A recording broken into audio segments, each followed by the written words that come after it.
Welcome to Truth UnCompromised. I am your host, Rhonda. Join us every Thursday at 7 p.m. Eastern Time. Truth is peace. Truth is justice and freedom to love, live, and be.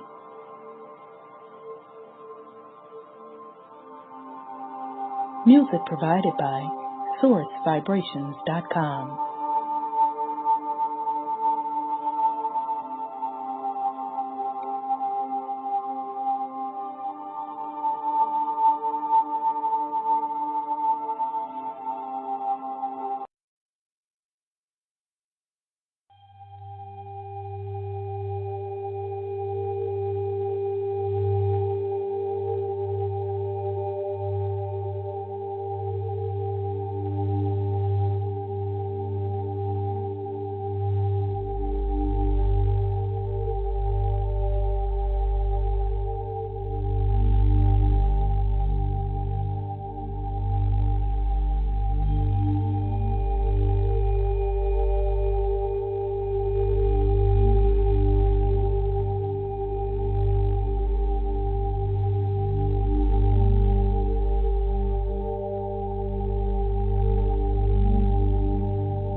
I am love. I am peace. I am free. I have abundance. I have everything within me. For I was, for I am, for I will always be. We are love. We are peace. We are free. We have abundance. We have everything within us. For we are, for we will always be. For Mother Earth is love. For Mother Earth has peace. For Mother Earth is free. For Mother Earth has abundance. For Mother Earth has everything within her. For she was, for she is, for she will always be. And so it is spoken. So it has been written, and it is done.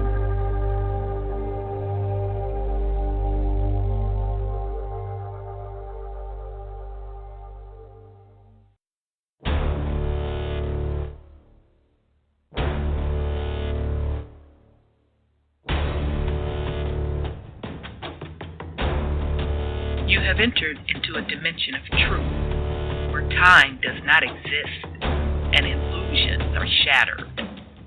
The journey of truth is intense.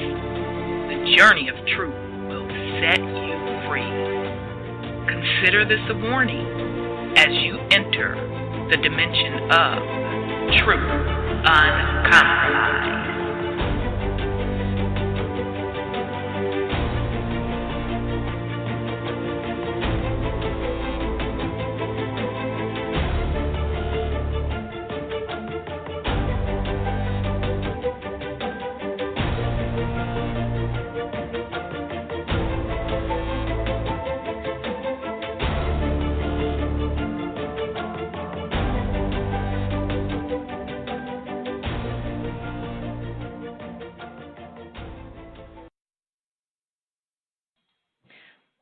All right, family. Welcome to the Truth Uncompromised show. I am your host, Rhonda, and tonight is August 22nd. We have a great show planned for you tonight. We are continuing our series, The Lands of the Giants, Part 16. So we left off week before last. We are still exploring the giants in the Americas, the different evidence that was left behind and that was purposely hidden with the giants who ruled in the Americas. So we're going to pick up where we left off. I do have a couple of follow-up items for the family as well. So with that said, let me bring on my co-host. Let me bring on Brother Sean. I see Brother Sean and Sis Sandra. Just a second. Peace and love, brother. How are you? Wholeness and power, sis. I'm well. How about you? I'm well. Good to hear your voice. Likewise, likewise. All right. Let me bring on Sis Sandra. Peace and love, sis. How are you? Oh, peace and love to you, Rhonda, and Brother Sean, and to the family. I'm doing just fine, thank you. Can't complain. When doing it good, it's good. Well, good to hear your voice. Wholeness and power. Same to you. Same to you too, Brother Sean. All right. So we're going to go, because I know we were off last week, and so I'm trying to make the announcement before the show in case we run out of time at the end. We're going to take a break next week because I am literally going on vacation this time. So next week we'll be on vacation, and I'll be back the following week. So I know we have some catch up because, of course, a lot of stuff has been jumping off. So we're going to get into go ahead on with the fuckery, and then I do have some updates. So, sis, you have any go ahead on with the fuckery for the family? Oh, yeah. You know, they got so much. Even funny. You know, all this posturing about war with China, with Russia. What's his name? Epstein dying. I'm like, Oh, okay, yeah. Let's roll this stuff in one little sentence here, whatever we can get it in. All of this stuff about China owning America, you know, lots of land here, and all this posturing about Russia, it boils down to me, what I found out is Genghis Khan. Genghis Khan brought his women over here first to seduce our men before they came across the Bering Straits, before he brought his armies in to maraud and take our people captive. Now, what he did was, before that, he conquered China, you know, Japan, the Middle East. He conquered 20 million miles of territory. And that's how he took over the dynasties of China, which has our king cuckabug hair, you know, on their Buddhas and stuff like that. Same as Japan, same as Vietnam. He did all of that. He conquered all of that. So when he took our people captive, he died, and then his predecessor finished the job, and he took our people to, guess where? Russia. And so now we got all this drama between Russia and China owning this and China owning that, and China and the tariffs and the money on the stock exchange and all this kind of stuff, because Genghis Khan was the ruler of China. And all his predecessors after them still ruled those places, and they're not telling that. So when he took the land here, I'm sure he did not let it go back into the original people's hands. His predecessors have kept this land, so that's why China still owns this land. So the United States is really bluffing in the fact that they the rulers of anything. And every time they start, bluffing with fighting China, China says, bring it, and Russia said, okay, we're ready.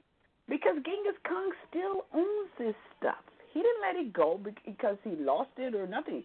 It's just that China got this land from him. And nobody's trying to tell the truth about this stuff. And that's what they call the Golden Horde. Remember that I always talk about them?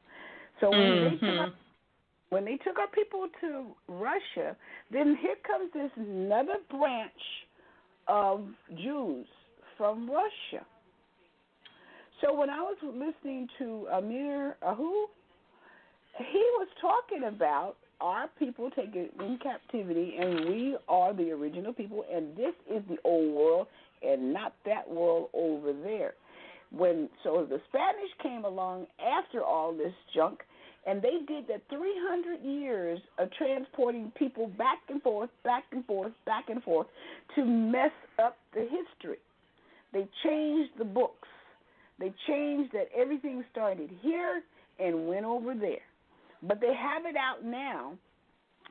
He was doing his 9th Aboriginal, story about the Americas, and the Spanish historians have already postulated that this is where civilization started, and they have pyramids, they have temples, they have books, they have everything to prove that all this stuff was the Spanish coming over here.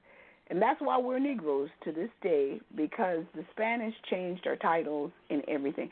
So I was just seeing how this stage of warfare that they're pretending they're having is related to Genghis Khan.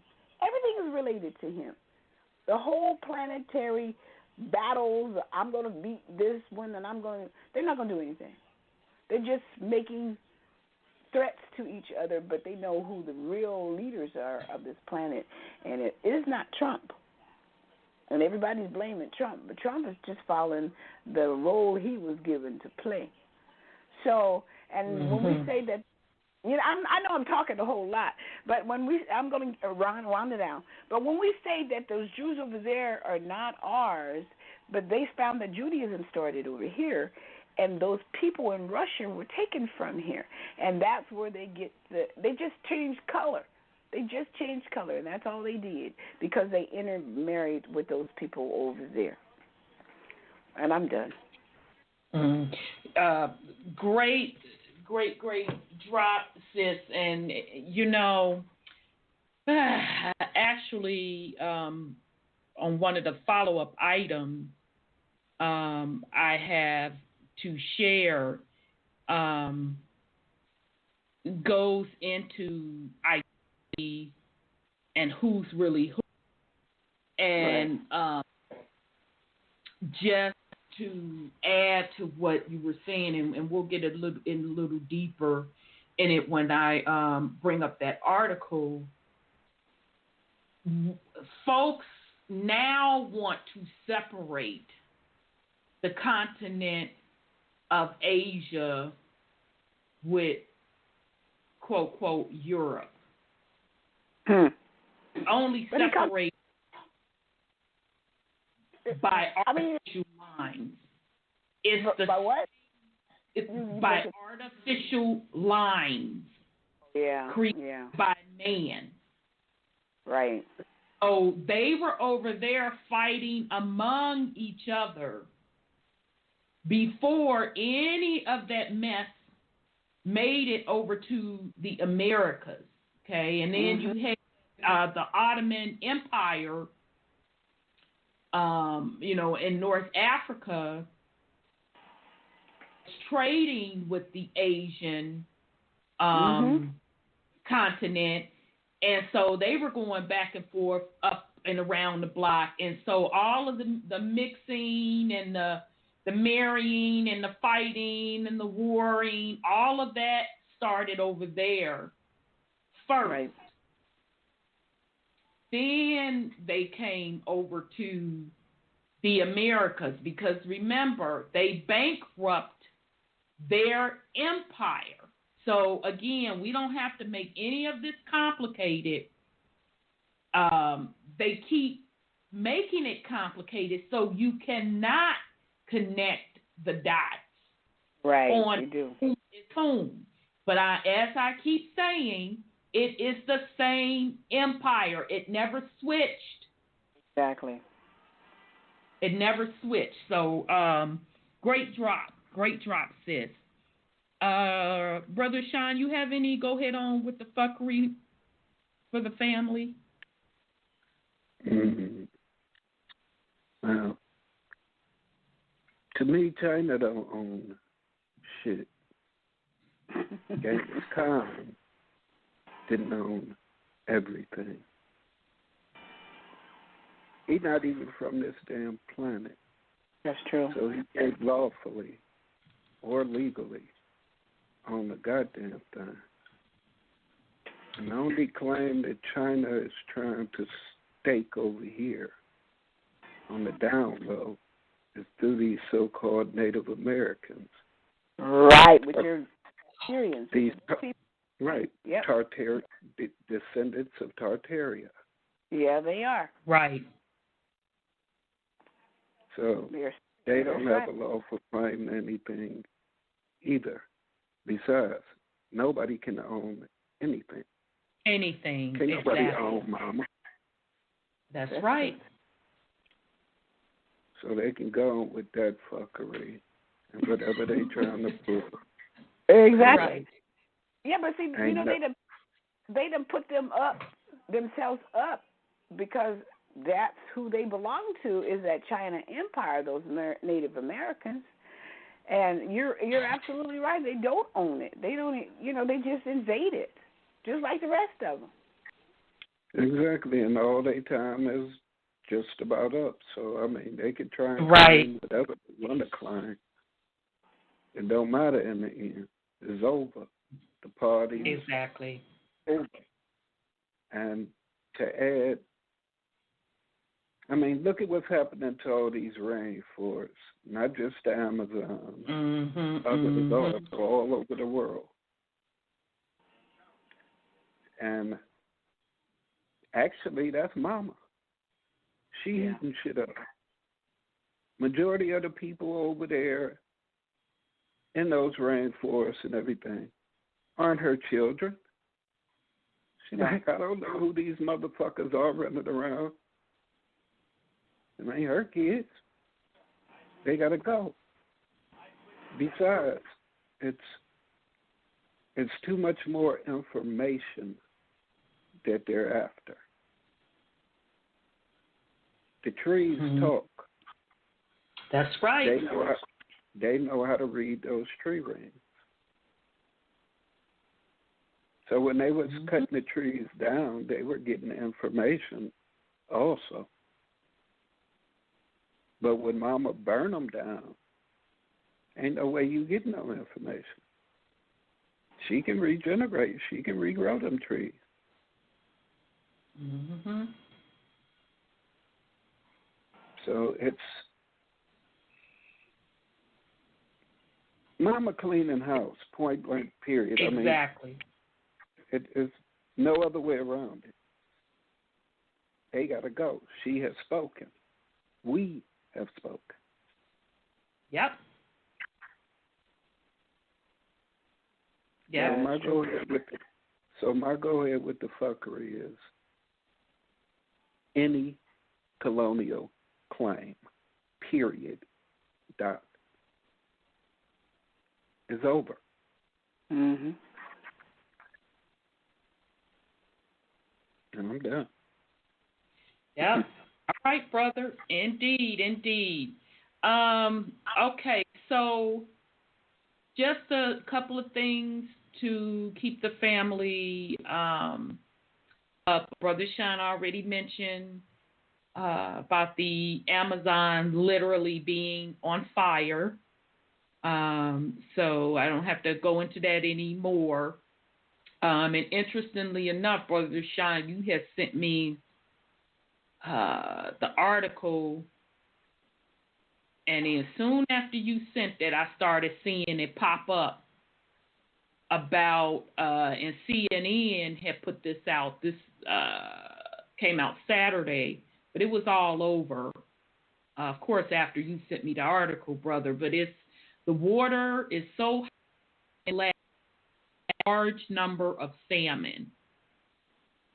Alaska has been in the throes of an unprecedented heat wave this summer, and heat is killing salmon in large numbers. Scientists have observed die-offs of several varieties of Alaskan salmon, including sockeye, chum, and pink salmon. Stephen Quinn Davidson, director of UnCON Intertribal Fish Commission, told CNN she took a group of scientists on an expedition along Alaska's Keokuk River at the end of July after locals alerted her to salmon die-offs on the stream. She and other scientists counted 850 dead, unspawned salmon on the expedition, although they estimated the total was likely 4 to 10 times larger. They looked for signs of lesions, parasites, and infection, but came up empty. Nearly all the salmon they found had beautiful eggs still inside them, she said. Because the die-off coincided with the heat wave, they concluded that heat stress was the cause of the mass deaths. Quinn Davison said she's been working as a scientist for 8 years and had never heard of anything to this extent before. I'm not sure people expected how large of a die-off we'd see on these rivers. So there goes, the heat wave is higher than climate change models predict.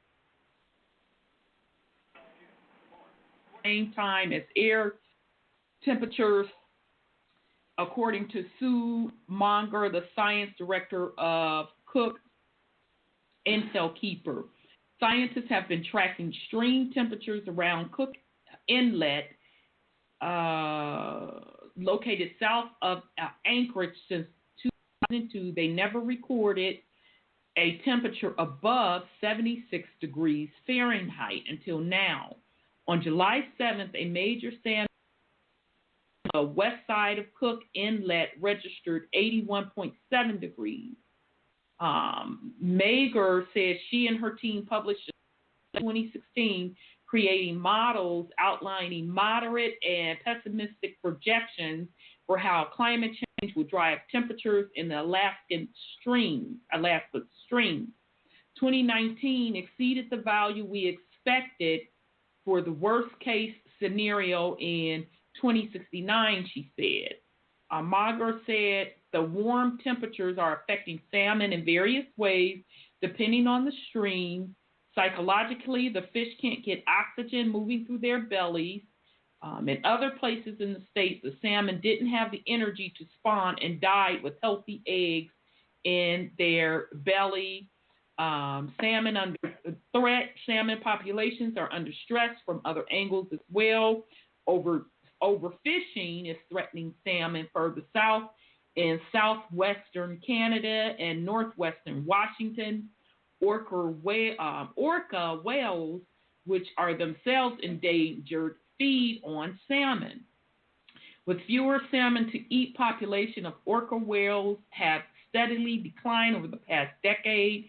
And last week, the Environmental Protection Agency told staff scientists it would no longer oppose a mining project in Alaska that had the potential to devastate one of the world's most valuable wild salmon fisheries, just after President Trump met with Alaska's Governor Dunleavy. But in other areas, things are looking up. Salmon are very resilient. They've overcome a lot, said Mary Catherine Martin, a spokesperson or woman for the nonprofit Salmon State. Alaska, Bristol Bay, the largest sockeye salmon fishery in the world, is annually seeing boom times for salmon returns, and in 2016 celebrated the 2 billion salmon caught in its waters after more than a century of commercial fishing. That's very good, she said. Salmon has sustained the way of life of the people of Alaska for thousands of years. Again, this article came out Saturday, talking about the hot waters in the Alaska are impacting the salmon. Go ahead on, sis. What happened to Fukushima? Nobody mentioning that stuff no more, huh? Because the radiation was coming from Japan over here, and it was poisoning the fish. So they say. So they say. Yeah, but so they done conveniently forgot about it, right? So it's the heat doing it to them now, right? The water is not ice cold up there, right? So I mean, they're acting like they walk on the turf, the terra, instead of swimming in the waters. So that means the water temperature has changed to really hot. That's what they're implying if they say all that stuff.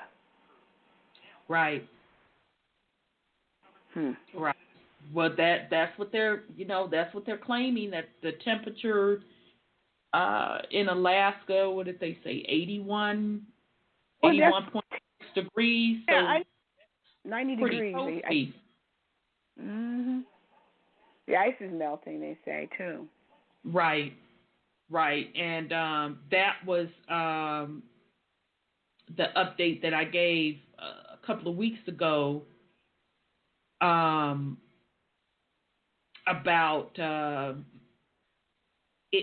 ice melting really heavily in the Arctic, and now there's articles coming out. It was one that came out talking about how lightning struck near the North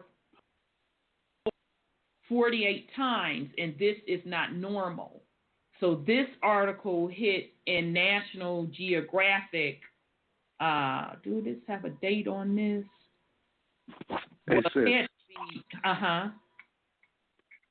Before you get into that, okay, in the article it said that there were healthy eggs, correct? Yep, that's what it said. So you think eating caviar right about now? They say it wasn't no lesions or parasites. That's what they said. So you mean to tell me that fishery ain't going to use that pre-cooked fish?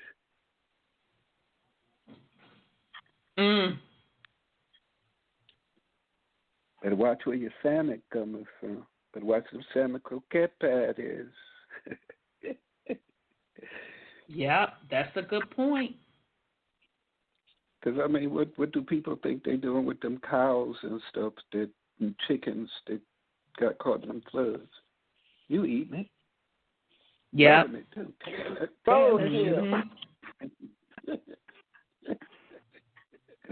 wow, that's crazy.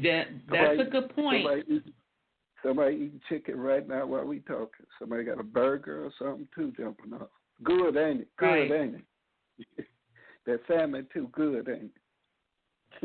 And it's interesting because when they were, talking about it being so hot, I go back again. We talk about UV radiation, right? And people don't want to believe it, and I took and told y'all that the UV radiation comes from above and from below. So that's including the oceans and all of that. So therefore, it will impact the food supply. So you have to be vibrating at a certain frequency in order for that not to negatively impact you. Because it's going to be in the vegetables. If it's in the ground, that means it's in the vegetables. If it's in the air, that means it's in the vegetables. So it is what it is. That's why I said, you don't have to argue with people. You don't have to fuss and fight what's going on. Go out into the elements and tell the elements what you own this and how you believe that. Go tell the elements that. You ain't got to tell me. Because at the end of the day, it doesn't matter what I say or what anyone says. It's what's actually happening. That's the proof. It's what's actually happening. So on August 10th, lightning struck near the North Pole 48 times. It's not normal. It says lightning happens all the time, but certain parts of the world get far less of it than others, including near the North Pole. Lightning requires, and they underline this, y'all, lightning requires atmospheric instability, something that set up when cold, parched air sits atop warmer, wetter water at very high latitudes, that hotter, damper air tends not to show up. That's why it took scientists by surprise when dozens of lightning strikes were detected within 300 nautical miles of the North Pole this past weekend. In fact, it was so unusual that it was highlighted on Twitter by the National Weather Service office in Fairbanks, Alaska.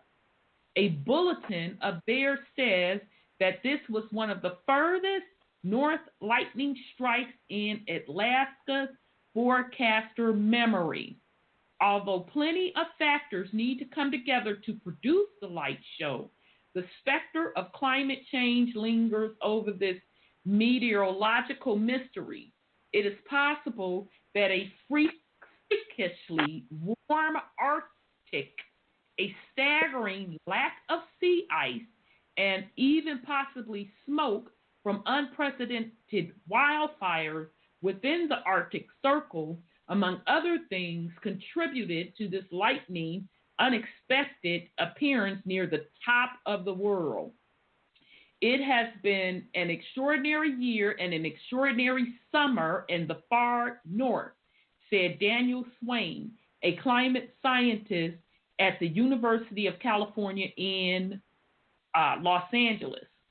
Weird things are happening in the Arctic, and quirky lightning is yet another peculiarity to add to the growing list. And so they show a picture of the lightning with a beautiful navy blue sky.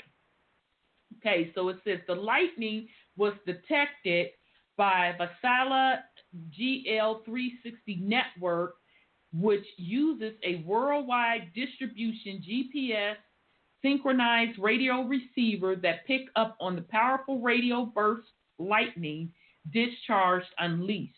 Individual sensors can detect such radio bursts 6,000 miles away from their sources, which allows the network to spot lightning anywhere on Earth, including the remote Arctic. Ryan said, a research scientist with Vasala, said the inventor of the GLD 360 system explained that lightning had been reported within 300 nautical miles of the North Pole before, between 2012 and 2017. There was no more than one single day each summer where lightning was seen within this range, and sometimes none was detected. In those years, the most discharge recorded in that area in a single day was 6. This weekend storm was unusual due to the high number of lightning discharges detected in a short span of time. There were 48 individual discharges within 300 nautical miles of the pole, with more than 1,000 detected within a 600 nautical mile of the pole. Lightning in the Arctic Circle as a whole isn't that unusual, and portions of northern Alaska and Siberia see some lightning almost every summer.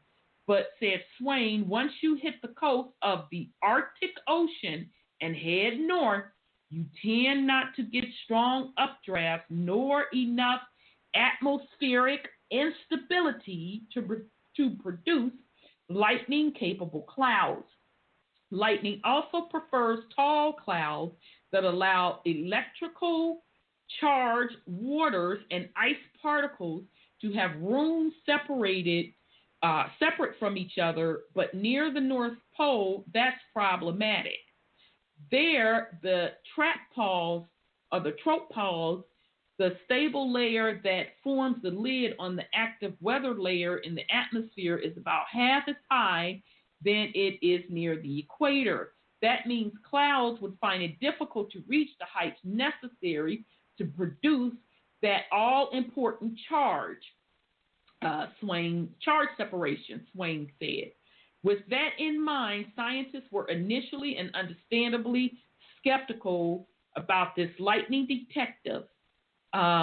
So much lightning really shouldn't be turning up that far north. It's not that much. All right, let me see. Cooking up a storm. Let's see what he's talking about. Say a mass of hot, moist air moving from Siberia was lifted to higher altitudes above the water and ice cooled. That created a very intense lapse rate in the atmosphere where air decreased very rapidly with the altitude. The strong temperature gradient along with high moisture content of air mass helped generate billowing clouds able to generate lightning. Clearly, this does not happen all the time. So what was different this year? Historically, even during the summer, Arctic waters were frozen solid. That's increasingly no longer the case. And this summer, portions of the ocean basin have no ice at all. So trying to see which more I'm going to read.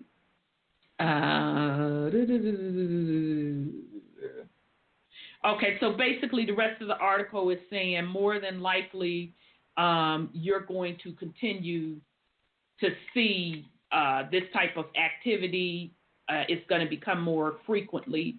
So again, this article is out of National Geographic. Lightning strike near the North Pole 48 times. It's not normal. Sorry, go ahead, sis. I want to just say what I'm thinking. It's kind of fanciful. It's kind of crazy. But isn't there a prophecy about our ancestors being regenerated and coming back? And they are at the North Pole and all this kind of stuff. Remember Frankenstein? And I remember the time when I told you I died in that hospital. What did I see? Lightning. And I saw the lightning force coming back. Of course, they had called me dead, and I saw it. And I said, "Oh, if I had a blink, I would have missed it." But it was reminding me of a Frankenstein, and our ancestors when what's his name, Kali, when he shows when he shows the spirits or the energies of our people leaving this planet, they're like lightning strikes. Mm-hmm. They're just like it. And so Megatron, Enoch, and all those people are supposed to show up, supposedly, in some of these prophecies that they have out there. And when you look at the pictures of the individuals that they had found, they were like giants because you could see them from a long distance. Remember that? I think you read that article about it? Mm-hmm. And you can see them from space, all these big giants. So they got something going on up there, but there's also energies in lightning. Good point. Very good point, sis, because I think that the lightning, too, that we're seeing, the intensity, especially when you see the vibrant colors in the sky, the purples and the pinks and the native blues, that's plasma. Isn't that the energy of the high thinkers, the Sephira, purples and red at the higher top when the heart chakra and all that kind of stuff, the purples. Remember, the darker you are. Yeah, purple is a higher vibrational crown chakra. Right, yeah. Very, very good point, sis. Very good point. Interestingly enough, that's why I've been saying for years to pay attention what's going on in the Arctic. I didn't just wake up overnight and start talking about the Arctic. Been talking about it for quite a few years now. And now mainstream media, you're seeing every week articles regarding the Arctic. And so there's another article that came out in Forbes magazine this week. I'm not going to read it for the sake of time, that's saying how Russia banned a cruise line ship from entering in the Arctic waters. And they're using the reasoning for a military zone. So I'm going to say this. I also told you all that the sun is setting, and now I have proof of it rising due north. So meaning it is supposed to rise due east, and now it is rising northeast and is setting northwest, okay, because the magnetic poles are shifting. Now, interestingly enough, I'm minding my business as usual. So someone walks up to me at work and was like, what direction is north? No, they said, what direction is east? And so I pointed east. I said, that's east. And the person said, that's not possible because the sun rises this way. And so they pointed north. And I said, well, I'm telling you, east is this way. And I pointed east. I said, because I live east. That's the way I come from. So I know that that's east. And they said, that's not possible because I've been seeing the sun rise this way. I thought, yeah. Said, we both have phones. Put your compass up. So I brought mine up first. I just simply pointed it. And they said, that's north. They got speechless. And they said, is the sun rising north now? Well, maybe the sun is rising differently here. I didn't say a word. I said, I'm just showing you the compass. I said, so you got a phone, pull it up. They said, well, yeah, let me pull it up on mine. They pulled up their phone, pointed north. Wait a minute, something's got to be off. Something's got to be off. So then they went to the computer device. It pointed north. So I just stood there as the person could not seep in their mind what they were witnessing. And so the person left from me and then came back. And I said, so what was the purpose of you asking me that? Oh, well, I was trying to give somebody directions. And I was trying to let them know what corner I was talking about. So that's why I asked you what direction that is. So when the person came back, they totally did not bring up again that they physically with their own eyes saw the sun rising in that direction, which was north, northeast, more north than east. So I'm saying all that to say that the poles are physically shifting. These planetary changes are literally happening. So it's no surprise that the weather patterns are the way they are. Different events are jumping off.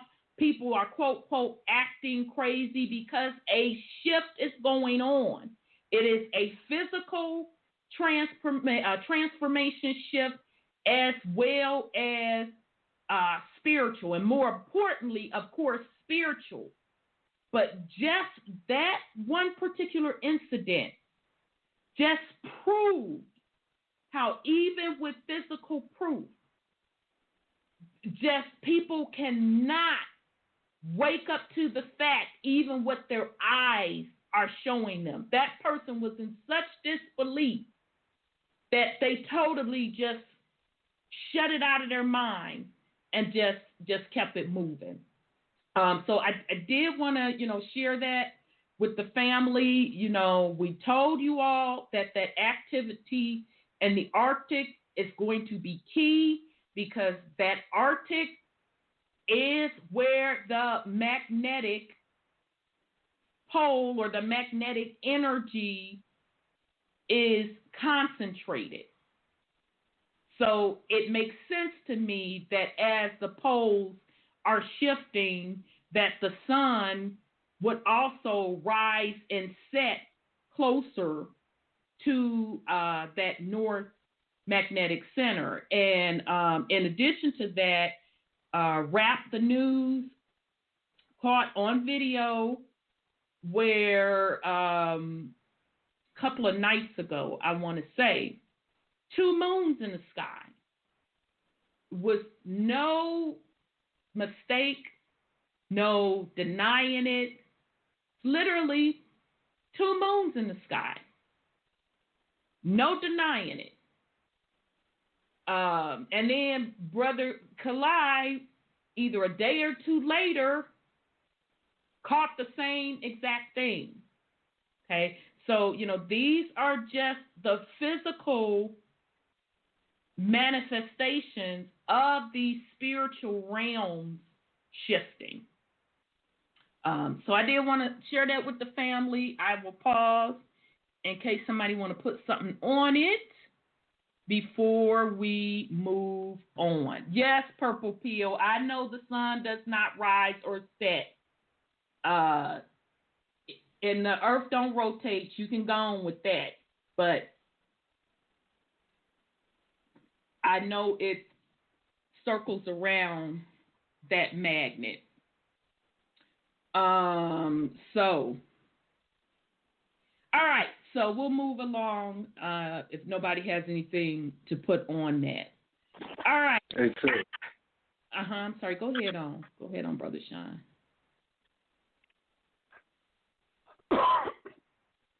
Sounds to me like the shift is going counterclockwise. Yep. It's a reset. Yep. Everything about to be set right. Yep. Everything is collapsing into oneness. Yep. And if you're not part of the original in this creation, you're not part of the oneness. Yep. So guess who's out? Guess who's out?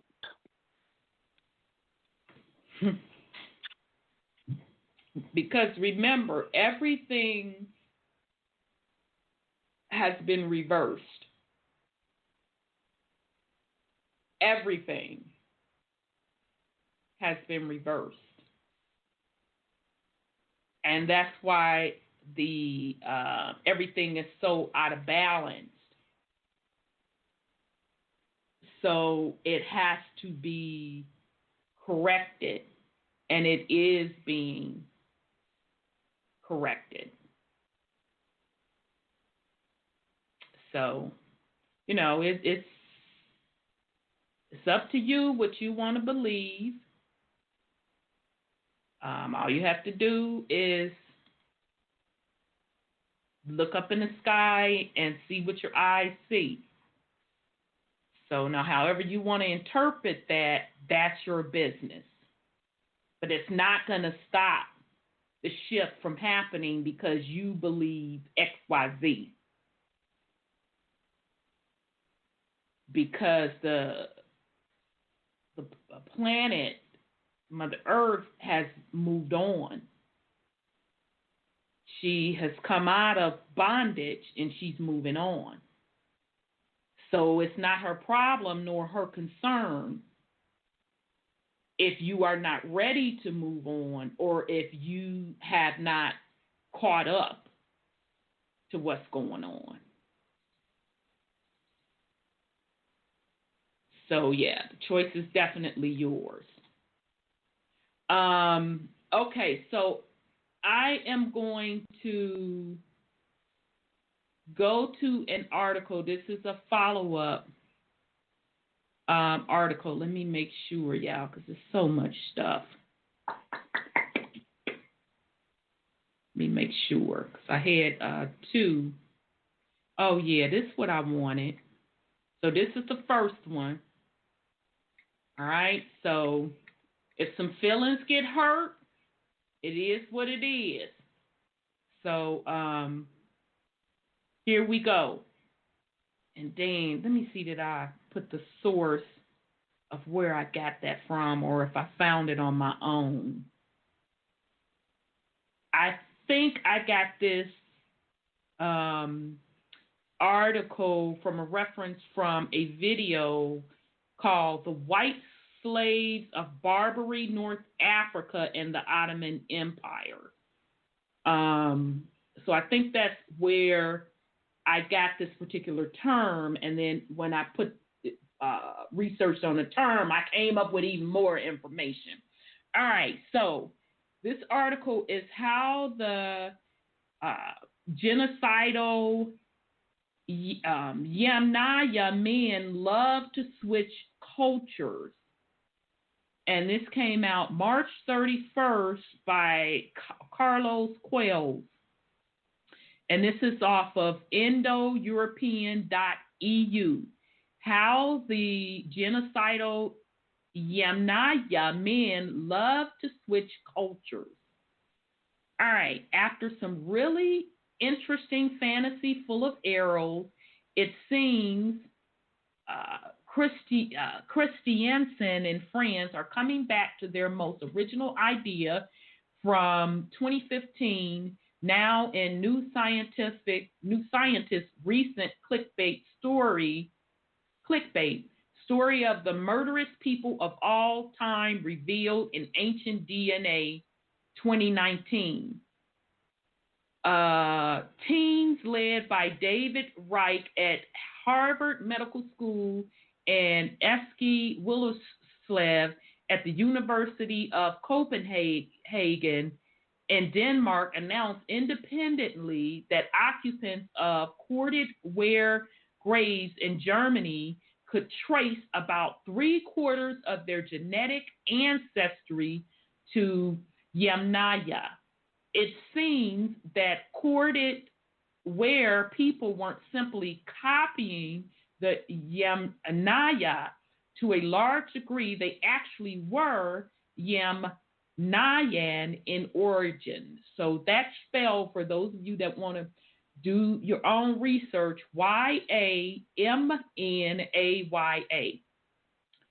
If you think you have seen that movie, it's because you have. They are at it again. Corded ware from Yamna, a more steep ancestry equals more Indo-European. It seems we haven't learned anything, or this person says learned anything about steep ancestry since 2015, but there's more. Genocidal people who switch cultures.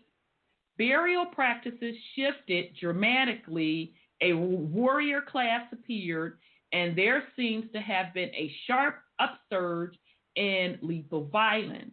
I've become increasingly convinced there must have been a kind of genocide, says Christensen at the University of Gothenburg, Sweden. The collaboration revealed that the original and initial spread of bear beaker culture had little to do, at least genetically, with the expansion of the Yamnaya or corded war people into Central Europe. It is in that region that the earliest bear beaker objects, including arrowheads, coppers, daggers, and distinctive bell-shaped pots, have been found in archaeological sites carbon dated about to 4,700 years ago. Then bell beaker culture began to spread east, although the people more or less stayed put by about 4,600 years and reached the most westerly corded ware people around where the Netherlands, now lies. For reasons still unclear, the corded war people fully embraced it. They simply take on part of the bell beaker package and become beaker people, says Christensen. The fact that the genetic analysis shows the Britons then all but disappear within a couple of generations might be significant. It suggests the capacity for violence that emerged when the Yamnaya lived on the Eurasia steppe remained even as these people moved into Europe, switched identities from Yamnaya to corded ware, and then switched again from corded ware to bell beaker.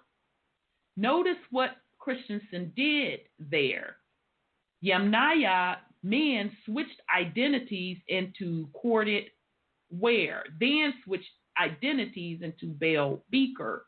So the most aggressive people who have ever existed, exterminating all other Europeans, were actually not so violent when embracing whole different cultures whose main connection is that they built kurgans. Let me see. Oh, it says, note, by the way, just so we are clear, only Indo-Europeans are genocidal, not like Neolithic farmers, who also replace white DNA from many regions. Okay, so I'm trying to get to the point. All right, here we go. Bear, just be patient with me, y'all. I'm going to get to it. I'm getting to it. It's getting to the good part. In fact, there is much stronger evidence that these Yamnaya beakers were ruthless. By about 4,500 years ago, they had pushed westward into the Iberian Peninsula, where the bell beaker culture originated a few centuries earlier. Within a few generations, about 40% of the DNA of people in that region could be traced back to the incoming Yamnaya beakers, according to research by a large team, including Reich, that was published this month. More strikingly, the ancient DNA analysis revealed that essentially all men have Y chromosome characteristics of the Yamnaya, suggesting only Yamnaya men had children. The collision of these two populations was not a friendly one, not an equal one, but one where the males from outside were displacing local males and did so almost completely.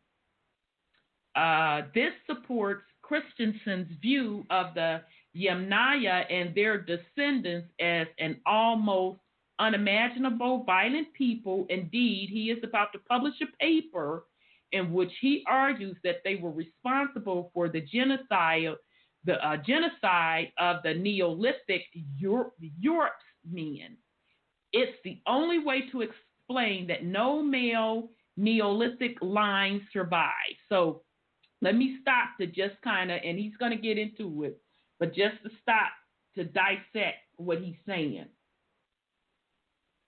So basically what he's saying is that, and I mean, we know that those that have been with us on this show during the journey know that folks that are calling themselves Europeans today are not actually the Europeans. So he is going into the article telling you that they are really the Yamnaya folks and where they particularly came from and how during wars and fighting and all of that, they started taking over these different areas, and how the men, and just like you said earlier, Sis Sandra, were marrying, I think you said the opposite, but how men were marrying the indigenous women, and so the bloodline of the Y chromosome was showing up prevalently in the later quote quote races. Okay, so it's saying, all right, so these unimaginably violent Yamnaya men had children exclusively with their Y chromosome, but not Dutch single grave people. These great steep like northerners switched cultures and Y chromosomes from R1A and others. So it says it's hilarious how exactly like their latest funny episode of Pie from the South of the Caucasus, this new visionary idea copied by Copenhagen from amateur friends, or was it the other way around, had been already rejected before this article came out. What's not to love about 2019 with all this back and forth hopping between old and new pet theories? Okay, so I'm trying to get A striking example of this distinction is a discovery made near the town of Valencia de la Concepcion in southern Spain. Archaeologists working there found a Yamnaya-like kurgan below, which was the body of a man buried with a dagger and a Yamnaya-like sandals and decorated with red pigment, just as the Yamnaya dead were. But the burial is 4,875 years old, and genetic information suggests Yamnaya-related people didn't reach that far west until perhaps 4,500 years ago. Genetically, I'm pretty sure this burial had nothing to do with the Yamnaya or the corded wear, says Hayes. But culturally, identity-wise, there is an aspect that can be clearly linked with them. It would appear that the ideology, lifestyle, and death rituals of the Yamnaya could sometimes run far ahead of the migrants. Let me see. I'm trying to pick out what else to pick up out of this. Okay, so again, this was probably confusing because I did see the video, but the point he's trying to make in the article is the people that they are saying are the Europeans of today are not the Europeans. That bloodline can be traced to a specific region and how that particular bloodline spread out. So that Yamnaya is that particular bloodline, and they know it's that particular bloodline, and they can prove it genetically. So now, before I go into the next piece of research, hopefully I can bring up this article. Brother Sean, you want to put something on it? I didn't want to go in it. You are talking, you spelled it Y-A-M like in Mary, N-A-Y. Naya. I'm in Anaya. Let me go You're back. cutting out. I didn't hear you. Okay, I'm sorry. No, I didn't mean to cut out. I had closed down the article. Now, YAMYANA.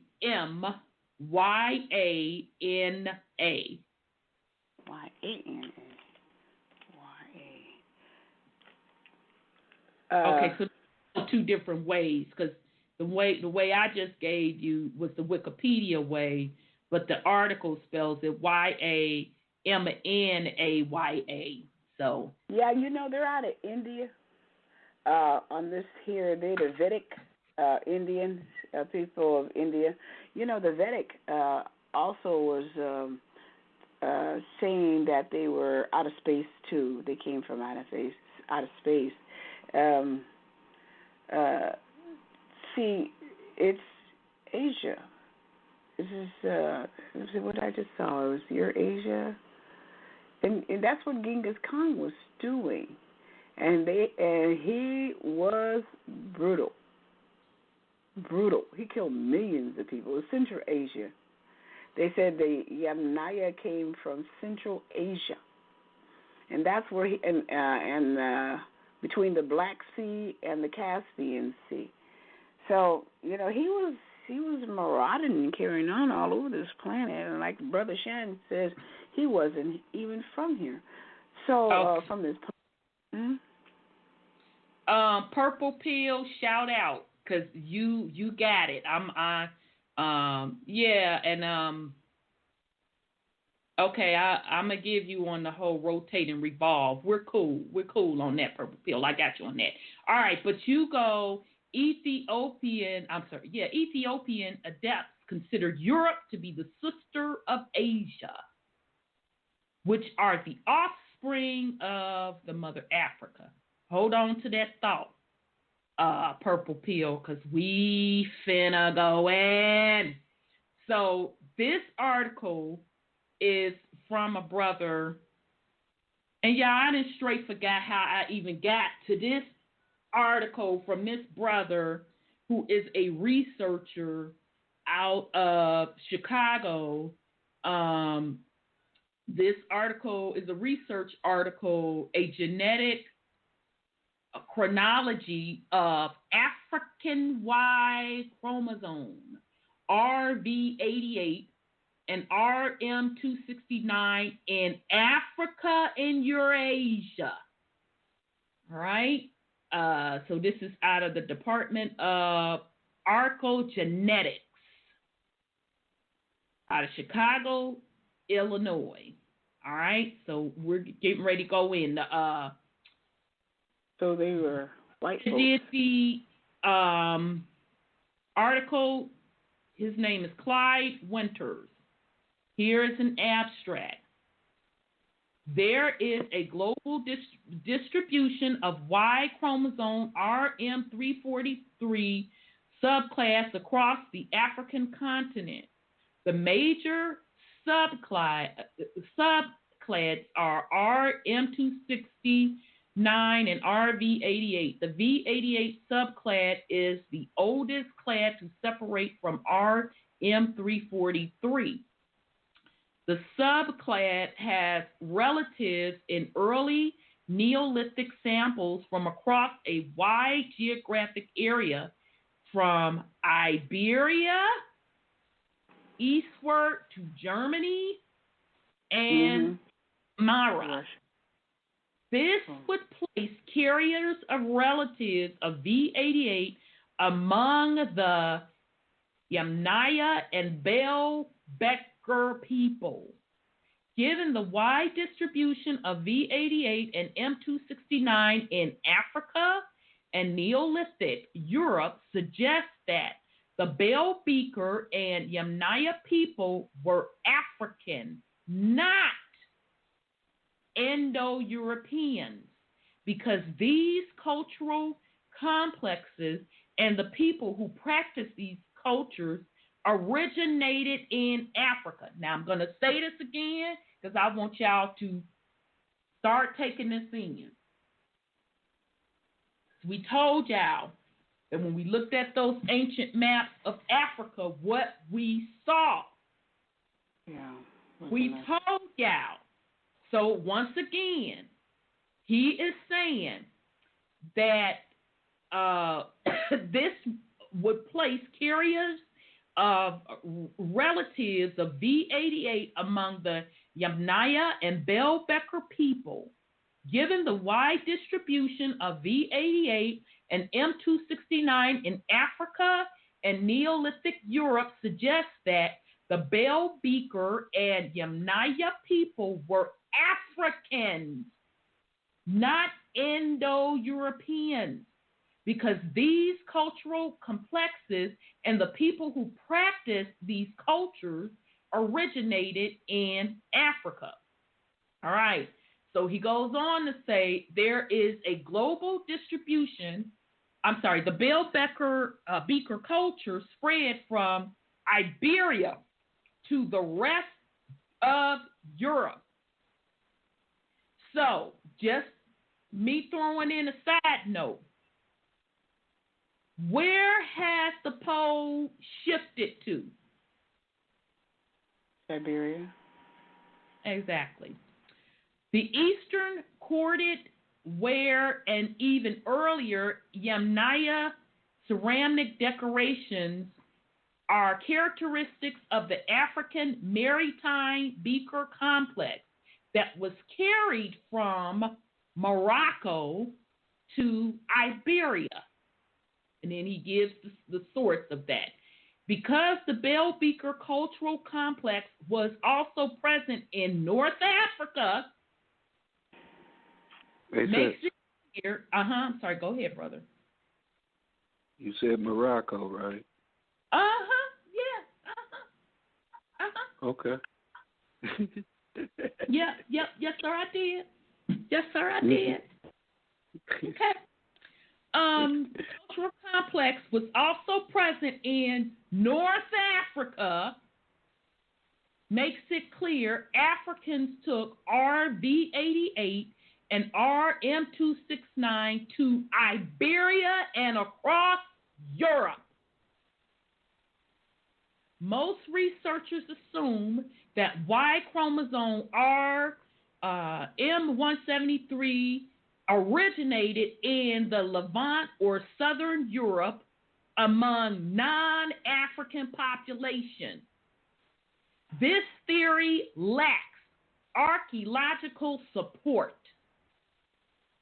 Neolithic migrants into Europe from the Levant and Iberia were sub-Saharan Africans. So he gives the source on that, on those. All right, so it says Holiday in 2000 tested the hypothesis that modern Africans had dispersed into the Levant from Africa, tropically adapted hominids would be represented in the archaeological history of the Levant, especially in relation to the quasi hominids. This researcher found that the quasi hominids 20,000 to 10,000 BP were assigned to the sub-Saharan population along with the Natafian sample 4,000 BP. Also found African fauna in the area. If they were sub-Saharan Africans in the Levant, the Neolithic Europeans were also South-Saharan Africans. It was between 4.2 KYA that the Agro-Pastoral people migrated into the steppe, or it could be steepy, and began to migrate westward into Western Europe. There were many Africans in Neolithic Iberia. And so he's given another source that's saying this. I'm sorry, go ahead, sis. You know, you said hominid, you know, and a hominid reminded me of a monkey. And so I looked it up while you're talking. It's a primate, and which includes humans that have evolved into the present day system of what they look like. And when they have a hominid definition, they show a gorilla monkey thing. And this is Darwin's theory of evolution, because they came from these hominids and they evolved into so-called humans. And that's that Niger monkey or whatever they used to call them. And remember, you have the map of Africa where the Caucasian-looking people were underground. That again, we said that before we even came up with the map. We said it had to have spawned out of Africa with a lot of mixing and genetic manipulation, woo-woo, this, that, and the third. And, you know, there was a lot of ancient texts that said that, this, that, and the third. Then we came up on the map, the ancient that showed that. Okay, so now this is DNA evidence saying this. Okay. Yeah, because that's including gorillas, chimpanzees, and orangutans, and humans. And that's what he said happened to the people. Interesting. well, and then you have to remember the Neanderthal genes and all of the iterations of those different species. So there was a lot going on over there. All right, so it says in Iberia, 70% of the mtDNA in Tres Montes Navarra was sub-Saharan Africa origin. Okay, so I'm going to read that again. In Iberia, 70% of the mtDNA Tres Montes Navarra was of sub-Saharan African origin. The African haplogroups belong to the L2 and L3 clades. Haplogroups L2 and L1b are concentrated in western Central Africa, particularly along the coastal areas. So this is Dominguez, 2005. This is that person's Dominguez research. Noted that much of the ancient mtDNA found in Iberia had no relationship to the present, no relationship to the people presently living in Iberia. Dominguez, 2005, found that the lineages recovered from ancient Iberian skeletons are of African lineage L1b, L2, and L3. Almost 50% of the lineage from the Albans, Chalcolithic deposit and Tres Montes in Navarre are sub-Saharan lineage, dating back to 2130 BCE. Okay, you know, it's kind of funny they say sub. You know, I always thought that sub-Saharan is below the, you know, Sahara Desert. But what was it maybe telling us it was underground, sub. Because Lucy, remember the monkey Lucy? They found people like monkeys in caves underground. They were really short, about 4 feet tall, and so on and so forth. So when they say sub-Saharan, I'm going to have to look at that a little differently now, instead of below a borderline, but underground. Because that may be their sneaky way of saying they came from underground. Interesting. Or they had to be underground due to not being able to handle the sun conditions. Mm-hmm. Let me see. All right. The research. That's crazy. Yeah. The research design used in this study is a literature-based research methodology. We analyzed the DNA literature relating to the subclass of Y chromosome RM343 found among Africans and Eurasians. The sample includes genomic data from Hayek. So there he's just given the different sources, y'all. Okay, so he's just telling where the sources are. An interpopulation comparison of African and Eurasian genomes from the R1 clade was conducted to make a database of shared Y chromosomes R haplogroups and clade frequencies. The data mining of the literature was used to determine haplogroup frequencies presented in these discoveries. So, results and discussions. The haplogroup R1 in Africa. R1 originated in Africa and spread into Eurasia. The RV88 subclad had its highest frequencies in West Africa. Now I'm finna sip tea. I'm really not sipping tea. I'm sipping water, but I'm trying to make a point. Sips tea. Now, who did they say came on slave ships from West Africa? Sips tea. Sip tea. I'm sipping tea, being sarcastic. Whom did they say came on slave ships from West Africa? They said we did. But I am reading R1 originated in Africa and spread into Eurasia. The RV88 subclass has its highest frequency in West Africa. This view is supported by the presence of V88 in Europe as early as 18 KYA, and carriers of this clad were among the Beaker pottery tradition. The Beaker pottery tradition expanded from Africa to Iberia and thence the rest of Europe.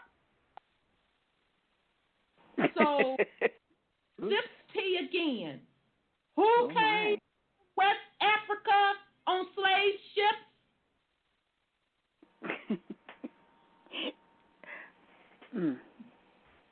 Y chromosome R1 is found throughout Africa. The pristine form of R1 M173 is only found in Africa. The age of Y chromosome R 27KY. I'm sorry, go ahead, sis. This is the time for this. Newt Gingrich said that the concept of slavery has to be readdressed for the 1619 because that project was a lie. Yeah, somebody literally said, I was sent that, absolutely. Yeah, it's a lie because we know it is because we come from here. We didn't come from over there. They shipped us over there, and then they shipped us back. When the Spaniards took over for that 300 years from 1565 to 1865, that's what I was talking about earlier. They kept moving us around to make us believe we came from over there. And but just we some of us. It's not like all of us. Just a very small portion. Yeah, the ones they captured. See, and so when you're saying Eurasia, that means the Europeans of the day. See, because they came from underground, according to your maps. And that guy that made that map, what's that, M something, 1553 or something like that? That map. So the truth is about to hit the fan, huh? Right. So, Y chromosome R is characterized by M207. The V45 mutation was recognized as M207 in 2010. Haplogroup V88 has the greatest frequency in Africa. It is predominantly carried by the Chardic speakers and ranges between 2 to 60% among Central African, Niger, Congo speakers. Let me try. I'm just trying to get the meat out of the rest of this, you all, because I think you get the gist of where it is going. I'm sorry. Go ahead, sis. Well, I'll look for the. I want to say something. Now, when the Spaniards came over here, they knew we were here. That's in their history. The historian said, guess who sent them over here? Charles V, who was King James's prodigy. So his son, Charles II, was the one who gave them tea sippers the right to change their names. To Windsor, right. So Charles V knew we were here because Charles V was already over here and went over there. And so Charles V sent all of them tea sippers over here. And then they turned around and started changing the history and said we were from over there. Right. Absolutely. And they did it in the church, the Catholic Church, Absolutely. and the Spanish conquistadors, Cortez and all them people. That's how they did it. Exactly. So again, you had the North Africans, and if you want to throw the Ottoman Empire into it, and the Eurasians mixing, and then came over to the New World, what they were calling the New World, because remember, they were bankrupting their empires. So they came over here, striking up business deals, all of that particular jazz. And then as they started taking over the land, in order to confuse the story, they reversed everything up. And they were very the average. Too. Yeah, they were. They were very short people, just like a monkey, like a gorilla, like a orangutan. They short. So, you have people calling themselves Caucasians today in the Americas thinking that they came from Europe when that's not even the true story, and have the indigenous people in the Americas melanated thinking they came from Africa, and then you got the Native Americans thinking that they're indigenous to the Americans when they're fucking Iberians. And come from Asia. Exactly. Now, when I was listening to all these shootings and stuff, you know what came to my mind? A monkey carrying a gun. See, they didn't pollute the history so bad, they even think they're human. And I thought to myself, they got monkeys carrying guns and they don't know what to do about it. Well, and that kind of fits your tonight. All I can say is that, everybody is responsible for knowing who they are. So people can run around if they want to, claiming this and that. At the end of the day, the planet has the last say and will have the last say. Because I'm at the point, I'm beyond the color thing. I don't even give a fuck about that. I really, really don't. It does not matter. It's about the truth. Okay, so I'm putting everybody on blast. The Yamaya in India, that's where they are now, Georgia and Russia. But the Yamaya, according to Wikipedia, they're in India. And do you know they have a male monkey? They have human monkeys walking. I mean, they are actually monkeys, but they're upright like men.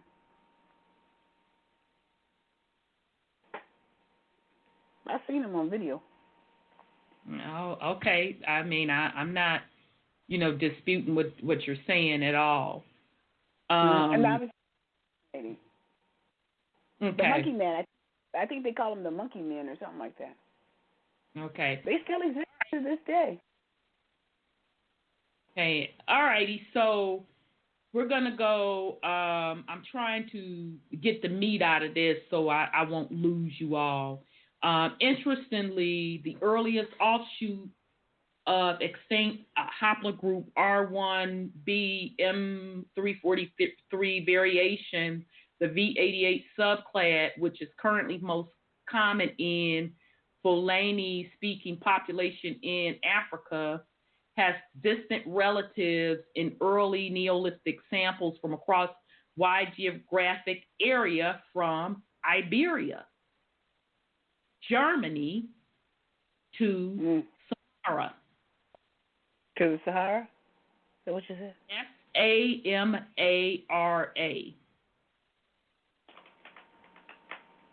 The relative of V88 in ancient Europe was R1b1. This makes it clear that the V88 subclad had relatives in early Neolithic samples from across a wide geographic area from Iberia, Germany to Samara, Samara. Would place carriers of V88 among the Yamnaya and Bell Beaker people. Given the wide distribution of M269 in Africa, the carriers of this haplogroup in Neolithic Europe were probably also African, since the Bell Beaker people / culture originated in Morocco, as noted by Tariq. Wow. Many researchers have commented on the large number of RV88 carriers who speak Afro-Asiatic languages, but few researchers have noted that many Niger-Congo speakers of Croatian carry RM269. Interestingly, RM269 is spread from North Africa to not Ghana, but Guinea, Bissau in West Africa, down to Namibia and South Africa in Southern Africa. So I'm trying to find some more meat for y'all. I think we got the gist of it. Okay, wow. This is another one I know y'all gonna trip on. Easy. Recent figure out what you're about, but now it's really like, yikes, in your face. And you know it's pretty in your face. I'm sorry, sis. Go ahead. You know, what's his name? Not Noble Drew Ali. Muhammad. Farrakhan. They and the Moors, they tell their name. They were created from the Niger monkey, and we got to go to the Lost Book of Enki. The first creation they made was with them. Remember they did that with them beasts that was already in the field?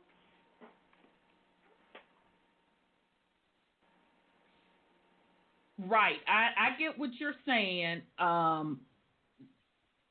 But right now I'm just stuck on what he's saying in That's this crazy. article, tying back the genetics to the African region.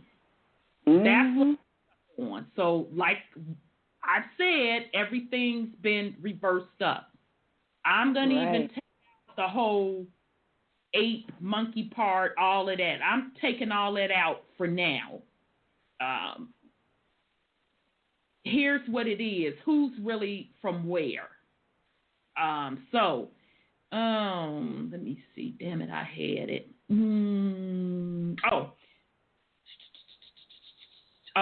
Recent research on why haplogroups in Africa suggests that R1M269 is also widespread in Africa.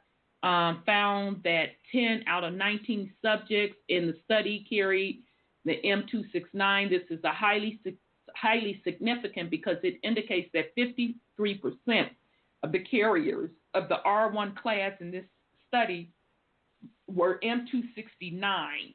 This finding is further evidence of the widespread nature of this so-called Eurasian lineage in Africa among populations that have not made it with European. So what he's saying is, rum, that today they can go to Africa and find that M269 in the African population who has not made it with today's Europeans, which carry the M269. All right? That's what he's saying. The R1 in Africa makes it clear that this Y chromosome is spread globally across Africa and includes the genetic structure of diverse African population. Get ready, y'all. Some motherfucking feelings finna get hurt. So get ready. Your feelings finna get hurt, but it is goddamn what it is. Includes the genetic structure of diverse African population, including Berber, Chadic,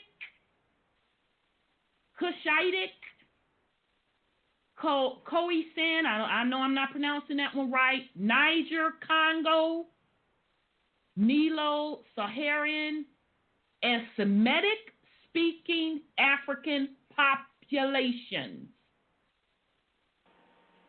The fact that Dravidians carry the R haplogroup illustrates the recent introduction of the R1Y chromosome to Eurasia. Oh. Yeah.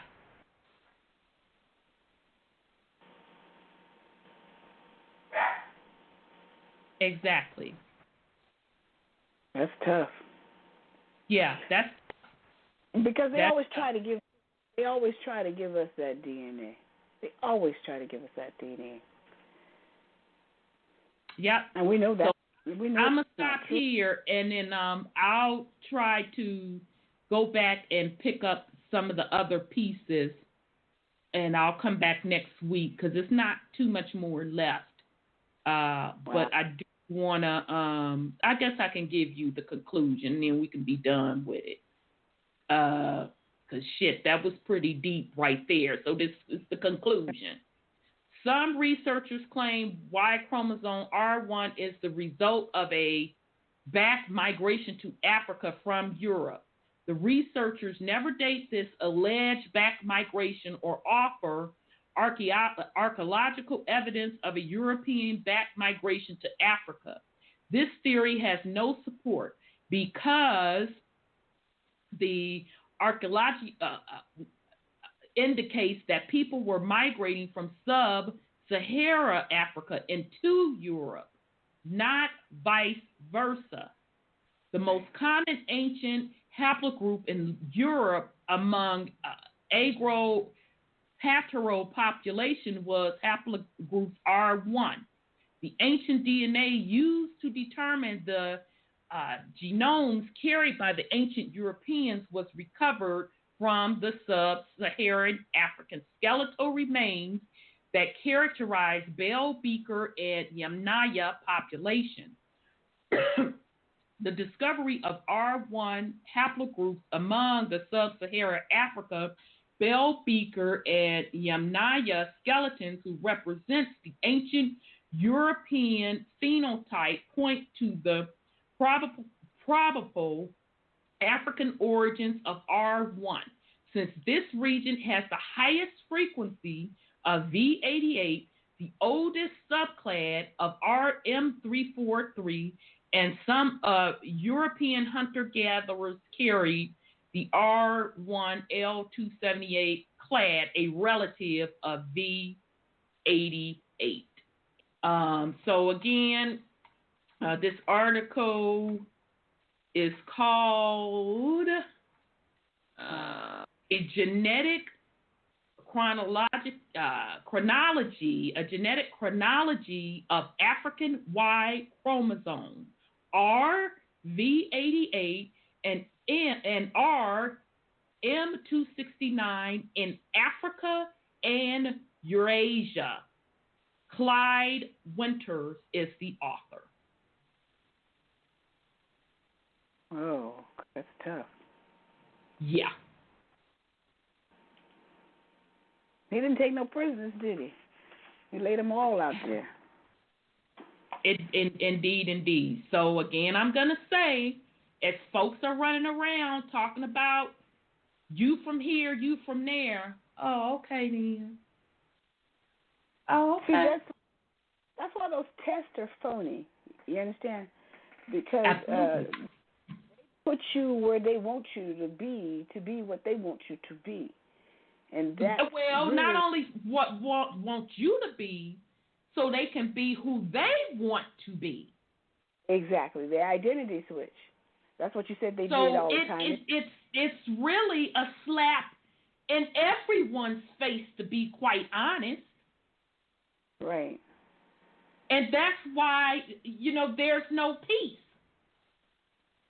Because everyone with those is fighting over something that genetically is not theirs. Right, they do. And they do. Folks don't know who they are. Because they have this new DNA thing from for certain religious classes. I'm not going to mention it, and they have extended their DNA all up into areas in that particular area that you were speaking of, and they, I think, anyway. Yeah, it's a mess. So let me go to 832. And then we're going to get back into the giants, but it just proves again, because even as we're going over the giant stuff, we're seeing where they were covering up that particular evidence. Right. So it's been the same thing over and over and over again. Okay, and so there should be no question why the planet, she has to take things in her own hands and clean the house. Put people where they belong. Exactly. And if you belong, period. Yeah, that's true. If you belong. Yeah, wow. So, okay, let me go to 832. Clean up mutations.